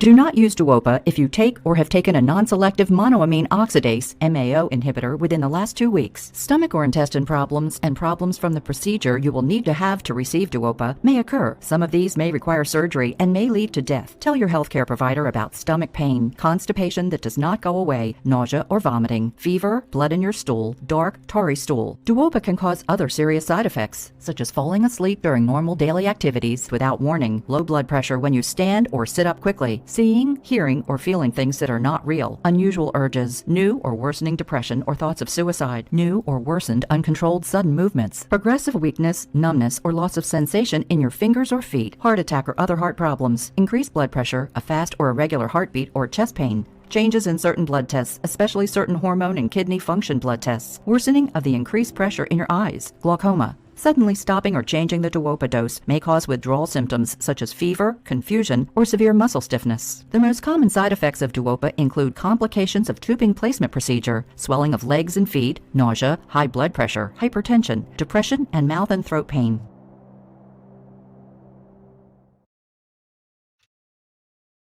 Welcome back, everyone. I hope you had a chance to take a good break. Grab a chair, get comfortable. We are very excited to bring to you Peter Lynch, Yoga for PD. He is also based in Seattle, Washington. However, with the pandemic, he's been able to put all of his yoga online. So yogaforpd.org is his website. Hi, Peter. .com. Hello. Oh, .com. Hi. Yeah. yogaforpd.com. No worries. So Peter's the Yeah. owner and instructor of Yoga for PD. He's been doing it for about 10 years now. And he will start us through Yoga for PD, give a little presentation and a practice for us, and then we'll reconnect with Peter at the end. So if you have any questions, please put them in the chat, and I will help facilitate that. So take it away, Peter. Great. Thank you. Thank you. I'll go until about 11:40 or so, I think, and then we'll talk or something after that. Yeah. So just so everyone knows, thank you for having me today. It's really great to be able to see the efforts of the previous two guests talking about all the mental health that we want to work on and how to achieve it. I'm really glad to be invited to do a little presentation here for you all. My approach, I've been practicing yoga for about 20 years, since 2000 or so, and started to teach in 2010 and pretty much immediately got into yoga, teaching yoga to folks with Parkinson's disease. I had a friend who was a mentor of mine, a yoga teacher who was teaching them before me, and he had just collaborated with a nurse here in Seattle to build classes up. And then he moved out of town and essentially handed the classes over, and I took them over and kind of expanded the program, and have been doing it ever since 2010, 2011. And mostly has been in person up until a year and a half ago or so, or a year ago, I guess, really. And then I went online because I needed to serve my students still. And suddenly I'm realizing, oh, this is actually something well, not even suddenly realizing. I kind of knew all along that I'd been wanting to go online and reach people out there virtually, because I know a lot of folks with Parkinson's don't have access to a class like mine, or have access to exercise programs in their towns, or are maybe able to even get out of their house and commute and things like that. So my classes have kind of blossomed online, and I'm teaching to people in Alaska and New York State and Florida and Arizona and all sorts of places. And I teach one class a day, 5 days a week. Three of them are recorded, so you can even do them on your own timing. And that's basically the structure, the format of my classes. But please, check it out, yogaforpd.com. But I'm here to also demonstrate a little.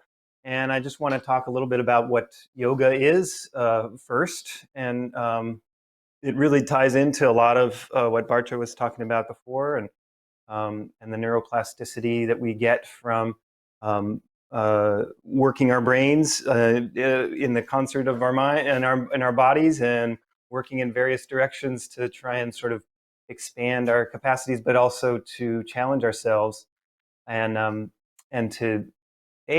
with yoga to try and sort of watch it happen as it's happening in a way, to be mindfully moving, to be thinking about what is coming up in your experience as you're doing various things with your body that might feel uncomfortable and may create emotions and thoughts that then feed back into the system, and noticing as best you can how all those things kind of intertwine to create your experience. And what we practice in my classes a lot of times I'm trying to sort of give people an opportunity to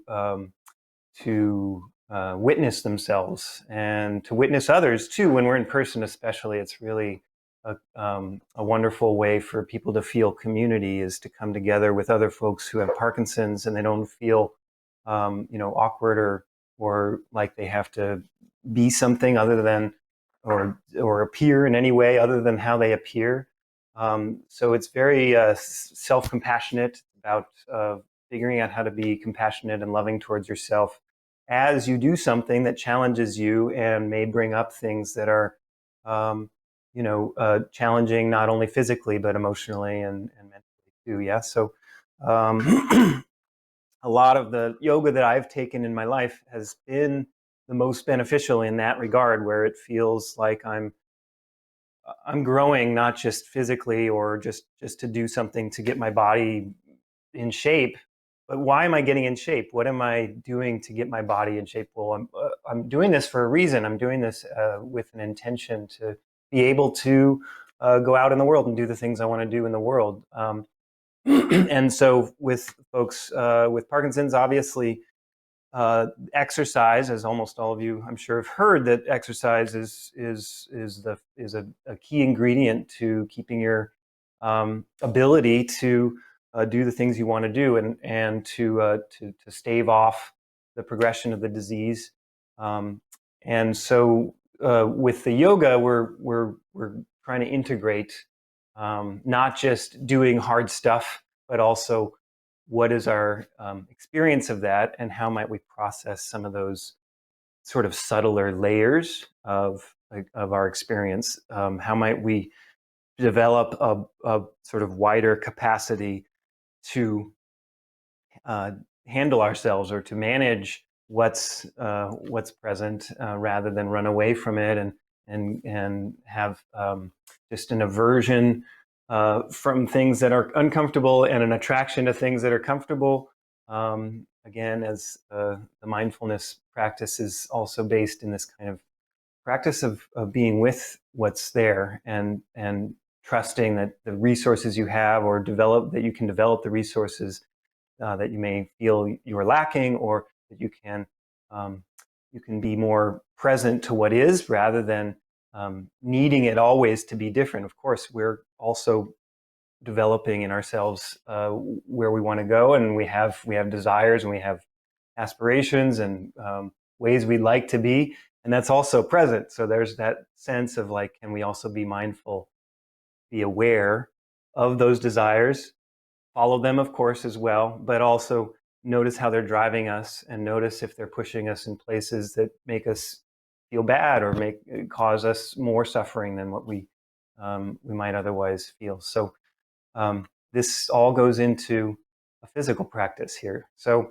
I'm actually going to start a little movement, and hopefully all of you out there have a comfortable chair that isn't too cushy. It should be relatively steady and sturdy, so that you can move, and it shouldn't swivel the way mine does. Mine swivels so that I can show you what I'm doing from different angles, and give you a better perspective. Since this is a two-dimensional world that we're looking at, I need to change my view sometimes. I don't have a camera person running around my house, so I become the different angles.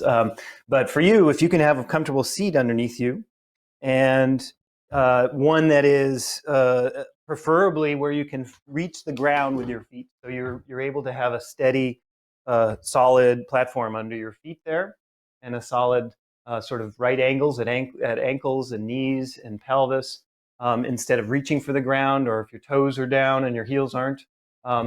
That can change the practice, the sense of steadiness. But also one where you can lean back against it and maybe scoot forward with your pelvis like this too, yeah? If there's arms, that's fine. If it's an office chair, that's fine. Whatever you're sitting in is fine. I try to adapt and make it totally possible to practice with me, whatever situation you're in, as long as it's a chair. So we're going to start with a comfortable upright seat, and I'll just mention one other thing in my mind right now about this practice is safety is the first goal. So I want you to feel, to practice with the mind on safety and on challenge. And so I have this scale that I've been using as a model for folks for a while, which is, there's level 1, level 2, and level 3. And level 1 is essentially, you're so bored with what we're doing that your mind is wandering off, like it's not keeping your attention. And your mind wanders off and does whatever it needs to do, make lists, plan for the rest of the day, reassess what you just did and criticize it, or aggrandize, whatever it is, your mind goes off into distraction. Level 3 is, your mind is panicking and it runs out of the room. It wants to get out of this situation. It is freaking out, and it has this level of anxiety, and the challenge is too great. Yeah, so your mind is sort of like totally unmoored. Yeah. Level 2 is right between, and level 2 is where I think of as where the learning happens, and where creativity might even happen, and where challenge is happening, but it's a challenge that you're interested in, and it's a challenge that keeps you engaged. And those 3 levels are something to keep in mind as we go through the practice. And up to you whether you want to come out of it anytime. It's obviously I can't even be there to force you to do anything, of course. So this is really about practicing with your body. You're essentially like test driving your body. You're test driving how breathing, movement, thinking, feeling is all going together. And you might be able to cultivate a sort of witnessing aspect in the background that's just like, I'm here to see what's happening. And obviously not to witness yourself hurt yourself, but witness the rich array of things that are going on as you practice these movements. Yeah. Now that's all said, and it may make you think that there's going to be some serious heavy duty work to do. That's not necessarily true at all. It's really about keeping your attention as best you can in the moment, and we start with breath, and we'll sort of grow a little bit out from breath into movement and into maybe some challenge, top to bottom, and then calm down towards the end, and then we'll talk a little afterwards if there's questions. Yeah. So try to think about that level 2. We're heading towards level 2, which is interest, curiosity, and learning. This is where the learning happens, because it's pushing your boundaries. It's pushing where the capacities are that you're running up against, limitations and other things. And you're learning what the boundary is and where it's soft, where can it move, where can it change, where is there room to grow, and where are things that you just practice accepting as well, or you practice a compassionate acceptance of the fact that we're limited in a body, that we are embodied here. Yeah.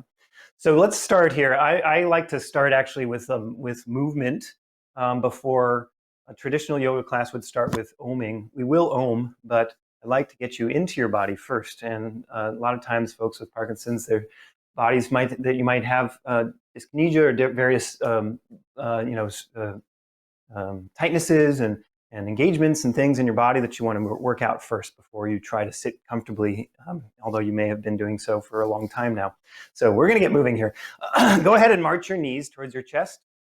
And again, if you can, sit away from the back of your chair so you have a little more work happening in your core here as you march. Yeah. And then instead of just marching, we're going to step wide to the side and march high back to center, and step wide to the other side and march high back to center, and continue these big wide steps. Your hands could be on your knees.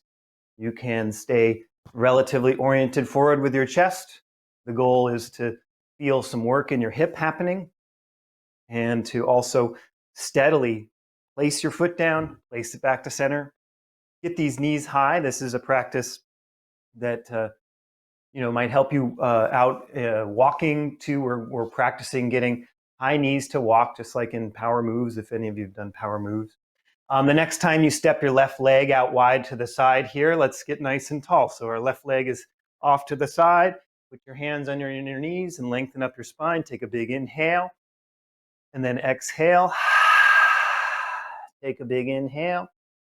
This is through your nose, inhaling. Big exhale through your mouth. Let's take one more slower inhale if you can. Nice slow inhale through your nose. And exhale through your mouth. On your next inhale, lift your left leg. Step it back to center. Exhale here. And we're going to inhale, lift the right leg. Step it out wide to the side. Exhale there. And then inhale, lift your heart. Hands on your knees. Exhale through the mouth, rounding your back, maybe even a little. Inhale, lift your heart, arch your back. Exhale, round your back. One more of those. Inhale, lift your heart. Shoulders back, back bending here. This is called seated cow pose in some Circles here. Exhale, round your back. And then as you inhale, sitting up, step your right foot back to the center and wag your knees in and out here. So just get a little release in your hips. Take another breath. Good. And then settle your feet solid on the floor there. So I want to make sure I'm in the frame here. Solid feet on the floor. Both soles of the feet are on the ground, and take your arms out nice and wide to the sides. Pause there. Exhale. And then some shoulders will not want to take your arms all the way overhead, but you get to choose. Maybe one shoulder does and the other doesn't. Take an inhale and float your arms up as high as they're willing to go. As you get up there, turn your palms out and push out and down. So your palms face the direction that we're floating our arms. Exhale down. And then turn your palms over, lift those palms up. Inhale. Go as high as they go. Again, this is not to strain or stress your shoulders or back or neck here. Exhale, float down. But do try to get your elbows as straight as possible. So a lot of times elbows are bent, and that's okay. Just do what you can with the straightening elbows. Inhale up. Exhale, float down. So we're almost like clearing the space metaphorically here with our arms. Clearing our minds as well, these nice long inhales. The breath is really the center pillar of our practice here. It's always the place you can go, even if your body's not moving as much as other people's bodies are. You can breathe fully. And big inhale the next time you go up. Stay up with your arms here and roll your wrists wherever your arms are extended, yeah? So my arms are over my head. Some people's arms might be out here. Some people's arms might be down here, and that's fine. But do your wrists, right? So notice if it's forearms here and the wrists aren't getting a lot of action, do try to roll your wrists, your fingers circling around, splay your fingers out even and work those fingers. Now your arms being up, there's going to be some work in your shoulders as well. Are you at a level 1, 2, or 3? Take a breath. See if the breath can bring you to the level 2, yes? So this breath is always our return to home. That's what I like to think of it. Home base is your breath, and a calming breath brings you back into that parasympathetic. Go back down to the sides with your arms and circle down there. Now let's make our hands into fists. So I'll get a little closer here. Make your hands into fists and rock your wrists there with your hands and fists. So feel those forearm muscles get a little stretch and extension and squeeze, yeah? Good. Now take your hands to your shoulders and swim your elbows in circles. So we'll do big circles with the elbows. Try to touch your elbows in front of you as much as you get them down by your ribs, as much as you fly them possibly behind your shoulders, and then as high as they can go up possibly along your temples, yeah? So these are also shoulder flexibilities. Notice what you notice about thoughts and emotions coming up from the movements that you have that are capable. A lot of you may be doing yoga for the very first time, or these movements for the very first time, and so you might have a lot going on in your mind, yeah? A lot of like prediction or anticipation or concern or whatever it is. Now we're going to keep our elbows nice and parallel to the floor and just sweep them forward and back. Get some shoulder release here. So we did some hips, we did some spinal stuff, we've done some shoulder stuff, so we're getting all the parts online here. Go nice and wide with your elbows, extend your arms out to the sides, splay your fingers again. Your fingers are nice and wide away from each other, yeah? Pump your hands open and close, open and close, open and close. Think of your hands as calling for energy from the center of your body here, calling for more blood, calling for heat, calling for oxygen. And we do this with our arms out to the sides and rock your ankles up and down. So now you've got your hands pumping and your ankles going. Yeah? All right, good. Now, can you alternate your feet, still do your hands? If your shoulders are getting super tired or need a break, bring your hands down lower, yeah? So now my feet are going in their own alternating action. My hands are going together, and then this is part of the neuroplasticity we work on in my classes, trying to do a coordination that may be challenging. Can you open and close your hands slower, rock your feet faster? Yeah? Focusing on these different parts of the body at the same time. Your brain might be working, and that's the good thing. That's what builds that, connections, the connections that we're trying to build in the brain, the motor neurons firing in different ways, and you're trying to choose them to work, yeah? Go ahead and release your hands back to your knees and extend at your legs. Now we're going to get the thighs and hamstrings online, yeah? So as you just extend, you keep your knees where they are and fly your shins out forward. You'll feel those thighs work as you extend. And then we'll go with this, the left leg, extend and bend. Extend and bend. Work that hamstring in the left leg. Squeeze the heel underneath your chair and sweep the heel in and out. Drop that foot. Extend and bend your right leg now. Yeah, so the right leg is fully extended as much as it can, fully squeezing underneath, holding that hamstring in engagement there.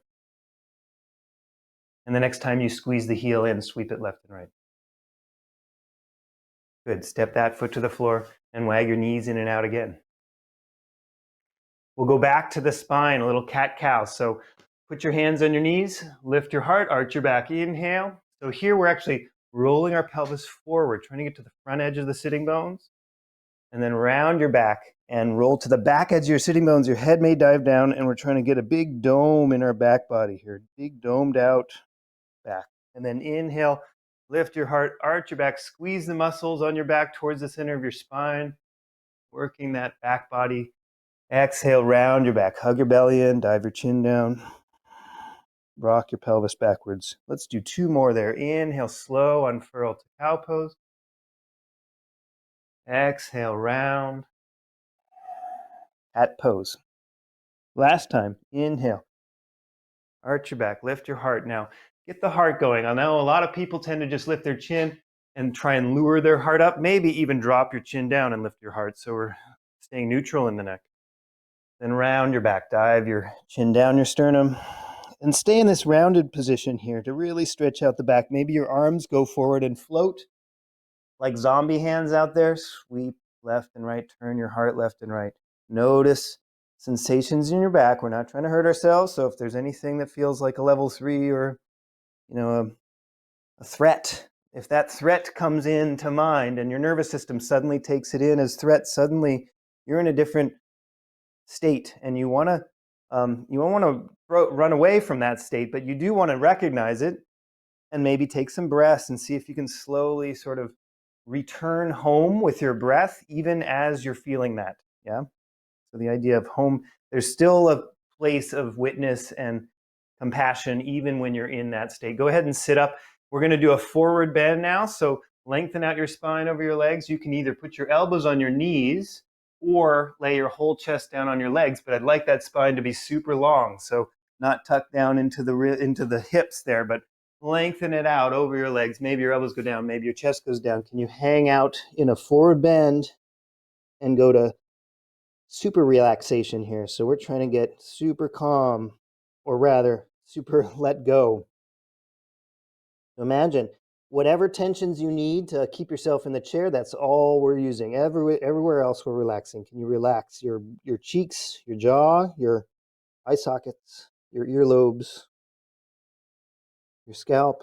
Can you relax your head hanging from your neck spine? Yeah, so your neck oftentimes is still working as you're trying to rest here. So try turning your chin towards your sternum to get the back of your neck long. So you're not watching me, hopefully. You're down here in a forward bend, chin to sternum. So the back of the neck goes along, the base of the skull sort of lengthens away from the shoulder blades, and then relax from that position. So instead of looking at the floor, you're possibly looking under your chair. Give it one more nice big breath into your back body. So expand your back like a turtle shell, separating all the little plates on the turtle shell, the spaces between the turtle shell. Your big inhale goes between those plates. And exhale. The exhale is calming us down. I often notice my breath affecting my heartbeat. My heartbeat goes slower on my exhale and quickens a little bit on my inhale. So use those exhales to calm down your body. Inhale, sit back up. Make sure you're breathing in a nice tall spine here. You're looking forward. You're not too dizzy. Take your arms out wide and overhead. Inhale again. I hope you exhaled before that so that you have an inhale and an exhale going together, of course. Now we're going to take an exhale, hands down to the heart. Right down the middle line, yeah? We'll do this 3 more times. Turn your palms open to the sky, sitting up tall. Inhale. Exhale, hands down to your heart.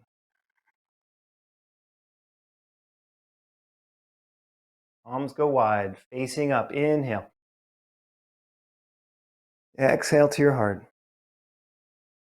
Nice and paced, nice and slow. So working patience into the body. One more time, out to the wide sides with the arms. Inhale, straight up. Exhale to your heart. Now here, with our hands resting at our heart, your elbows might rest by your ribs, your shoulders can relax away from your ears. Do think of getting a nice long spine. Your spine is threading up through the rest of your body, but your rib cage, your shoulder girdle, is just hanging on that spine. So you're cultivating the subtler energies that keep our spine erect, but relax the rest of our body. So we're not tense in the neck and shoulders. We try and relax that. Open the collarbones a little bit. Relax your elbows by your ribs instead of pushing your palms against each other or hugging your elbows into your ribs. Just see if you can imagine you're relaxing your arms, leaning against each other at your palms. Yeah. Finally, checking the neck is a really key thing. I'm always working on neck stuff, not only for others, but for myself. There's a tendency to collapse the chin forward. As we get older, especially, we know this look from just getting older, right? So what I like to think of is a high headrest that I'm reaching the base of my skull up towards. Reach that base of your skull up towards a headrest that's up there. That causes your nose to go down to reach the base of the skull up. Now, you don't want to go super far. You don't want to go deep into your chest or your neck with your chin, but maybe overdoing it a little is the first step, and then lifting your eyes and leveling your eyes forward, getting your chin level to the floor, but keeping that sense of energy reaching the base of the skull up so that we can provide the best posture in our body as possible to provide the best access to full breath in our body. And the more access we have to breathing fully, the more health we're bringing into our body, really. If we can breathe bigger, deeper, not like always heavy sighs or always big yawns or anything, but just having space for the breath and the digestive system, and like the posture is what gives us that space. The more we can cultivate good posture, the more we can have good breath, the more the breath can feed our posture, and it gets to be a good feedback loop. Yeah. So that's a practice there of just developing a body awareness, using our senses to feel, can I lengthen the base of the skull up? Can I get the neck long? As I lift my head over my shoulders then balance over my pelvis better. I find a better balance over my hips. The alignment all comes into place if you think about the back of the neck and think about the low back as almost a mirror image of the back of the neck. So we're kind of finding these three main curves in the back: low back curve, and then the mid back and upper back curve the other way, and then the neck curve going the other way. Yeah, so those three kind of main curves. Some say the fourth curve is at the back of the head. Either way, now we are resting in a way here, trying to be in an upright resting seat. It's a meditation at the very beginning of my class. Well, this isn't quite the beginning. Yeah, oftentimes it's 15 minutes or so into my class. It's a practice of turning attention inward. So if your hands are resting here and it's super uncomfortable, put your hands on your knees. That's fine too. Notice already how the movements have maybe changed your experience of your body. Notice how it may be challenging to keep your focus or whatever. Notice if your mind feels the state, the quality of mind. Is it focusing? Is it having a hard time? Is it running around looking for other things to focus on? Or do you have an opinion of how I speak or opinion maybe that's that you're running on? So all of that is totally fine. That's what our minds do. But can you turn your attention back to your breath? Can you go into the breath and just watch it happen? Yeah. And in a way, you can watch the breath happen by physically just noticing, okay, it enters in my nostrils, it goes up through my sinuses, down my throat, into my lungs, fills out my lungs and belly, and then goes back out. Watch that story happen in your body each breath you have. Imagine each one is its own story that has something to tell you, something to learn from, or something unique about it. Maybe it's not like a particular lesson, but it's at least it's a moment in your life that won't ever happen again. And being present to it might be something useful, since we can spend most of our lives not being present to the very moment that we're in, but out there in the future or past. Yeah. So eyes are closed probably at this point. Your hands might be at your heart or down on your lap. and you're tracing or tracking the breath, witnessing the breath as it enters and leaves your body. It can help to have a word for the inhale. So maybe the word is inhale. And then the word for exhale would be exhale, or breathing in, breathing out. Maybe it's inhaling. Since it's an active word, it's a thing that's happening. Can you focus on those simple words, inhaling while you're inhaling, exhaling while you're exhaling, 3 breaths alone?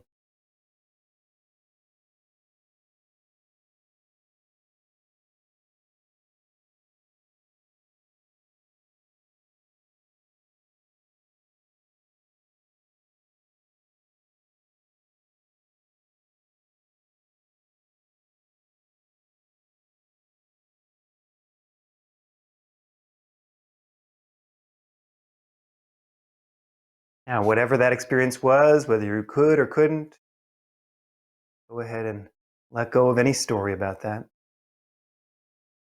And then consider something that this is considering something to dedicate your practice to. So we aren't going to practice very long today, so this is kind of in the middle already of the practice, but do consider now, bring to mind, as I talked before, doing this for what? Why are you wanting to keep the health of your body going, or develop capacity a little larger than what you have now, or fight off symptoms coming on, or just, practice being with yourself here? Why exercise? Why do mindful practices? Why? There are things out there that you want to do.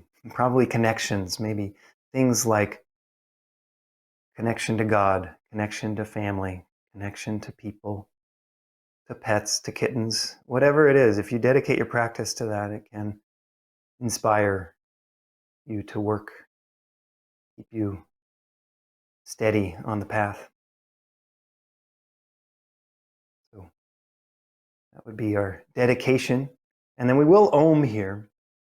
And I always do Oms in my Parkinson's classes, especially to keep the voices, again, to notice first how the quality of your voice, to practice and test drive your voice for the day, but also to try and build and keep what you have and to see what can be done. So these Oms are also about lengthening out the breath, keeping the breath nice and long. Big inhale, big exhale with voice. And as you steady your breath out with the voice, you're keeping a tone. So you're having to keep your voice steady. And so you're having to exhale slow. And that exhale slow is a way of calming down, again, this is the nervous system as your exhales are calming. Yeah. So we'll Om 3 times. The sound is Om. It has 3 parts, ah, o, In fact, today I'm going to invite us to do ah and then o and then separately, and then we'll do 1 Om at the end. Yeah. So try this out. I understand, you may be in various situations where you don't want to sing in your house. Don't worry about the tone, the quality. Try not to get caught up in like whether you're in tune with anyone. The idea here is to practice test driving your voice for a nice long tone. Yeah. So we'll start with ah. Inhale and sound out ah.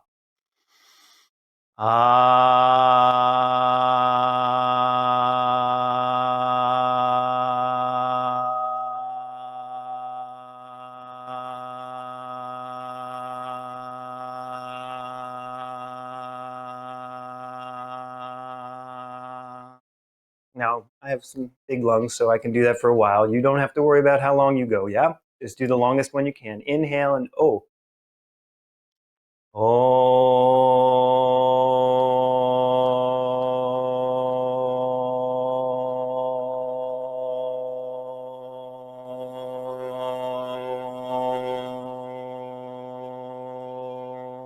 Inhale,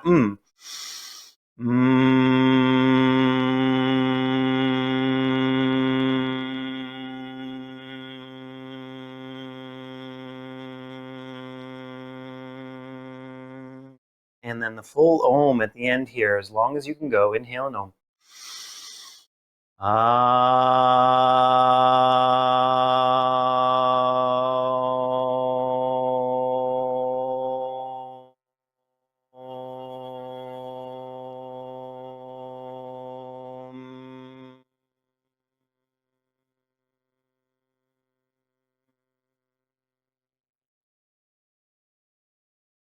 Just release your hands to your knees, breathe normally, and notice the effect of just those long ohms.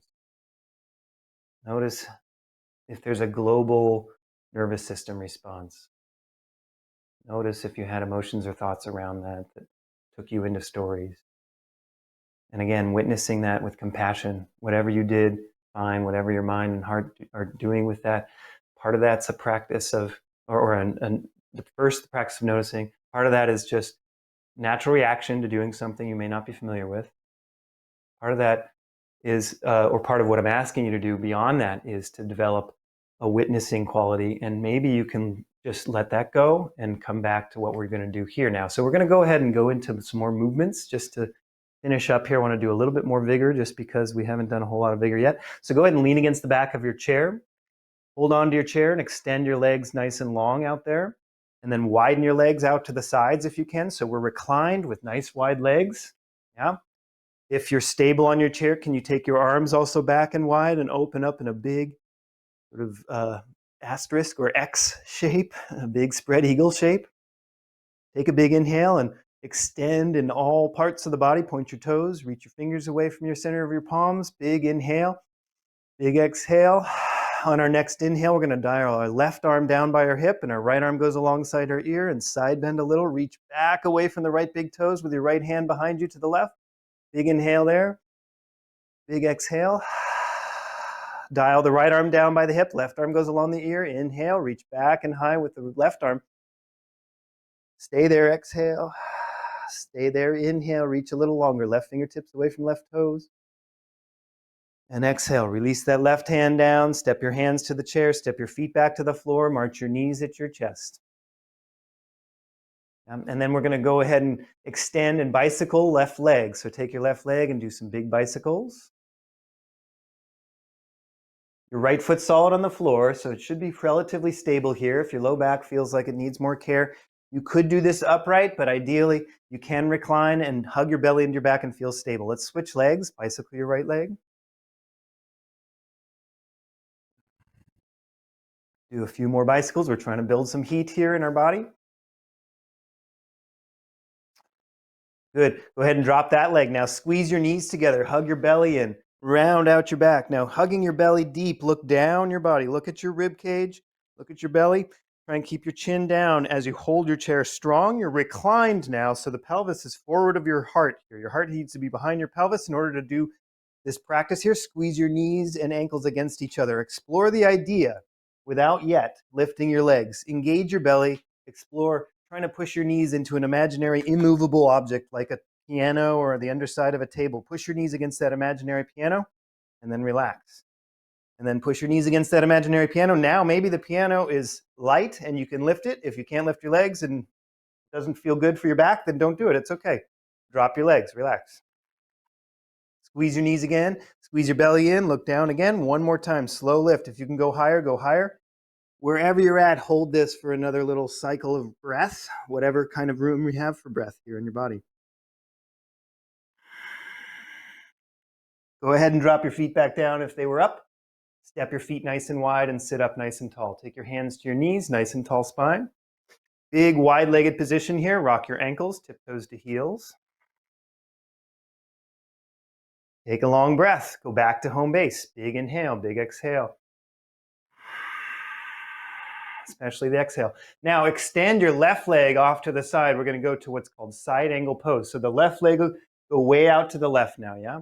Get nice and tall your spine and lean down onto your right elbow on your knee. Now I want this to be forward of your hips. So don't tuck the elbow into the hip. Go out onto the knee. Take your left arm off to the left now.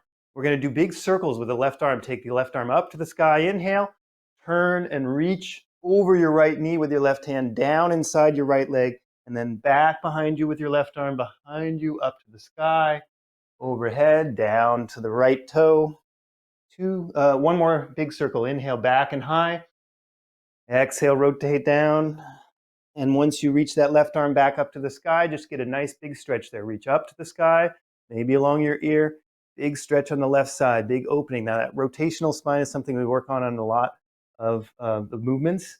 I haven't done a lot of rotation yet today, but I'm going to try and get that in here in a second. Here, go ahead and sit back up. Step your left leg back into center. Wag your knees in and out. Step your feet back out wide. Put your hands on your knees. Lengthen up your spine. Big inhale here. We're going to forward fold and push our elbows into our knees. Get a little extra forward bend, a deeper forward bend possibly than before because our legs are out of the way. So do a couple more breaths here. Inhale. Exhale. One more inhale. And exhale. Notice what's gripping that may not need to be gripping here. The next inhale, sit up. Stay wide with your legs. Extend your right leg off to the side. Get nice and tall in your spine. We'll lean onto the left elbow on the knee. Again, not up against the hip, but out on the knee. Yeah? Nice long left rib cage out over the left hip. Turn your chest, reach your right arm back to the right first. Yeah? Then dial the circle overhead or a rainbow overhead if you like. And then off to the left and stretch that right side big and long as we rotate the chest down towards the floor. Keep your eyes on your right hand. Circle open to the sky. Inhale. Out over the left. Exhale. Now make sure all of this feels stable, yeah? So your left elbow is stabilizing you on that knee. Inhale, high to the sky. Exhale, out to the left and down. Do one last cycle here. Inhale, up to the sky. Eyes might be following your fingertips the whole time. That's also a practice. In Parkinson's especially. Where are your eyes? How are they helping you? Go ahead and sit back upright. Step your feet back into center. Wag your knees in and out. Very good. Let's lean back one more time and take the left knee up towards our chest here. Sweep it left and right. I just want to release that hip a little bit more since we did some other things with it. Might need this release, yeah? Open the knee, cross the left ankle on the right knee, and open that knee down. So this is a work at the hip here. If you want, sit up. Don't let your left knee feel stressed or strained here. If it is, lean back again. Flex those toes back. Keep the toes pulling to the knee to keep it safe, and then maybe sit up again. Again, all of this, what do you notice? How do you feel test driving your body today? What kind of opinions are you coming up with? Can you notice that? Notice those loops in your mind and develop compassion for all of those things that are coming up into your system. Yeah? So we'll just pause there for a moment. We'll only be there for a moment. Let's go ahead and step that leg down, lean back, grab your right knee, pull it up to your chest, sweep it left and right. Get a little release in that right hip. And then turn and cross the right ankle on the left knee. Encourage the right knee open. You don't have to push it strongly. Don't be aggressive with yourself. And then maybe sit up here. Get nice and tall if you can. Again, flexing the right toes back will help stabilize the right knee a little better.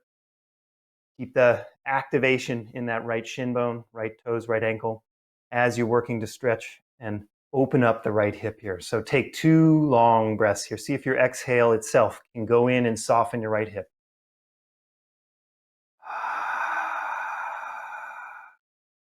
Last one here.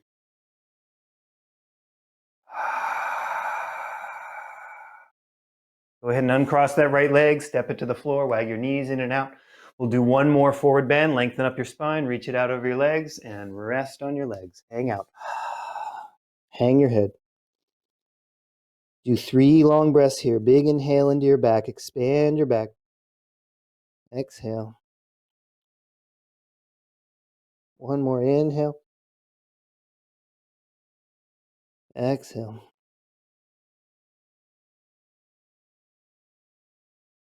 On your inhale, sit up. And your arms nice and wide overhead. Inhale. Hands down to your heart. Exhale. Set your hands at your heart. Close your eyes. Just take one moment here. Breathing, witnessing, and just allowing whatever your body has done the last 20 minutes, 30 minutes here, whatever your mind has come up with and your heart has come up with, all those integrating to build your experience of your life, develop a story. Just notice. With love. I'll finish here, yeah. At the end of class, I always say namaste, which translates in my mind as a light in my heart recognizes a light in your heart as the same. Namaste.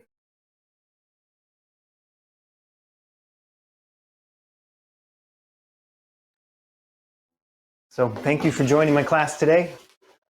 I'm going to get the visual place.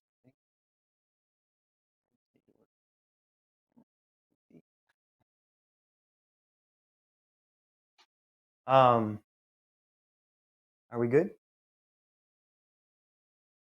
I can't hear you, Iris.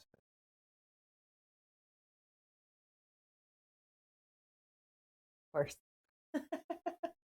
There we go. That's the slogan of 2021. Yeah, I'm yeah. muted. Unmute. Unmute. Yeah. Can you hear me now? Yes. Yes. Thank you, Peter. You're welcome. That was very, Thanks very for lovely. I feel thanks. very ready to take on the day now. Good. Thank you. Yeah. Yeah. Well, I wanted to make I wanted to go through. I have a little. I was just making a little list beforehand to make sure I talked about some main things. So, is that okay, or are we? Oh yeah, absolutely. Yeah. Yeah. Yeah, so I'm just would just like to finish with saying that, you know, I think of yoga sort of as a practice of awareness, and that really, so yoga can be done physically moving. It can also just be done, you know, as a meditative practice.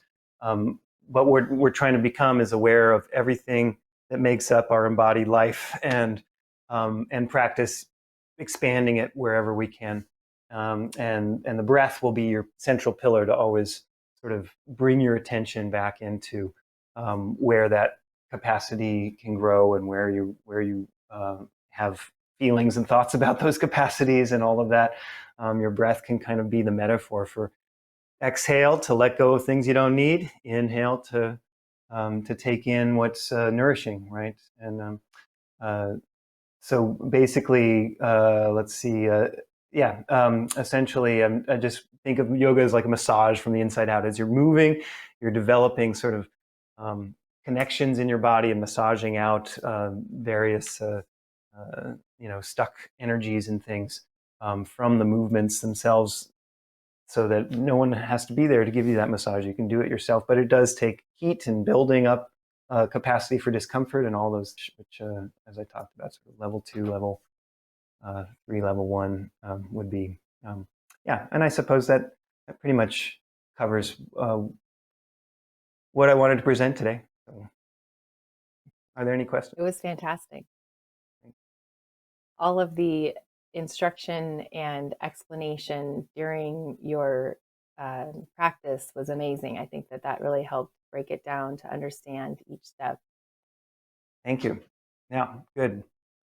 I hope We that's did actually true. have one question about is the goal to do the ohms only in one inhale? Mm. So you just take one and then. Oh, you just do 1 ohm per inhale. So not all 3 in one inhale. You do 1. It's just the longest. It's like, basically, I think of it as a heavy sigh with voice. So it's of course, not like a but just a nice, long, steady, and just trying to hold the steadiness and the same tone and quality of the voice all the way through, and then do that 3 times, and then essentially you've taken 3 nice, long, steady breaths, and that calms your system down just on its own, without it having to be some, you know, religious thing, which it has qualities too, of course, too, but it's a physical practice too. Natural medicine. Yeah, that's right. That's right. I found that the like different sounds I could do longer breaths, Mm. which I Yeah, didn't realize that. yeah, yeah. That's a good awareness to come to. Yeah, and you know, so, Yeah. obviously you could think like, oh, that's probably because I'm closing off the air and it's only going a certain amount, whereas your mouth's open, you have more air going out. But Mm-hmm. yeah, over the years, I've certainly like, um, I've felt a ton of different things through my ohms, and discovered sort of like how just that simple practice. I mean, that's why chanting is such a huge part of traditions. Um, you know, in all sorts of religious practices, of just sort of like cycling your voice through your body in a rhythmic, uh, long-winded way can Mm-hmm. actually, it just like sort of constitutes you around a certain Mm-hmm. experience that you can't get otherwise. Mm-hmm. I think Yeah. today that's the one thing out of all the presentations I felt is that it's very much internal and it's about you. And so what can you do, which is obviously the point. So whether it's the 478 practice that Suzanna had presented or the practices that Barcha or Peter, I think it's definitely that centering and knowing that you're capable, you can do this, whatever that is for you, but you are strong, you can do this. Yeah. Trusting that you already have the resources you need to develop where you want to go. That they've gotten you here, and you have, it's in there. Right. I love that. Well, Peter, thank you again. Really appreciate you closing out our morning mental health conference today. I hope you have a great rest of your day. Thank you, Iris. Yeah, I hope everyone else does too. Take care. All right, everyone. We just have one more quick video coming from our executive director, Katrina Call. But first, I did want to thank you again for taking the time to be here today. I really, really hope that you have found something to add to your toolkit, your portfolio, whatever it is that's going to help you and your care partners, your family, your friends. The link will be available on our website, briangrant.org. So feel free to rewatch this. If you missed anything, share it and save it. We really want you to know that we're here as a resource for you, the Brian Grant Foundation. Thank you to our sponsors, Amneal, AbbVie, and Moda Health for making today possible. Do check out our website again for future events. It is looking like most things will be online still in 21 for us. But we do hope to do in-person events maybe towards the end of the year, but of course next year as well. So if you're in the Portland area, we do look forward to seeing you again in person. I think that's it for me. So again, thank you so much for taking time to be with us today. I really appreciate it, and be well. Hello, everyone. Thank you so much for spending your day with us.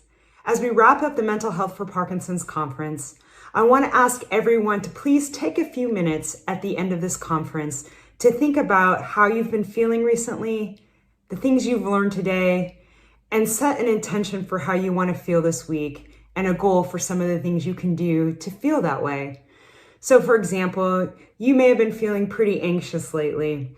And so you might set an intention to feel less anxious, to feel more mindful. And your goal this week might be to do a mindfulness practice for 5 to 10 minutes every day. Or you may have been feeling pretty stressed out recently, and you really want to set an intention to feel more relaxed.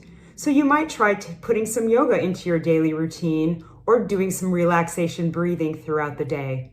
Whatever you decide to do, it really helps if you set a goal for yourself and an intention for why you want to do that goal. So please do take about 10 minutes now to just really think through, how do I feel? How would I like to feel? And what is a goal to help me feel that way? Our hope is that we will all feel better if we take some time to take care of ourselves. And in the meantime, we encourage you to visit briangrant.org to figure out how you can also get involved with us and the other resources we have to feel better with Parkinson's. Thanks again for joining us today. I'm really excited to see everyone in the future.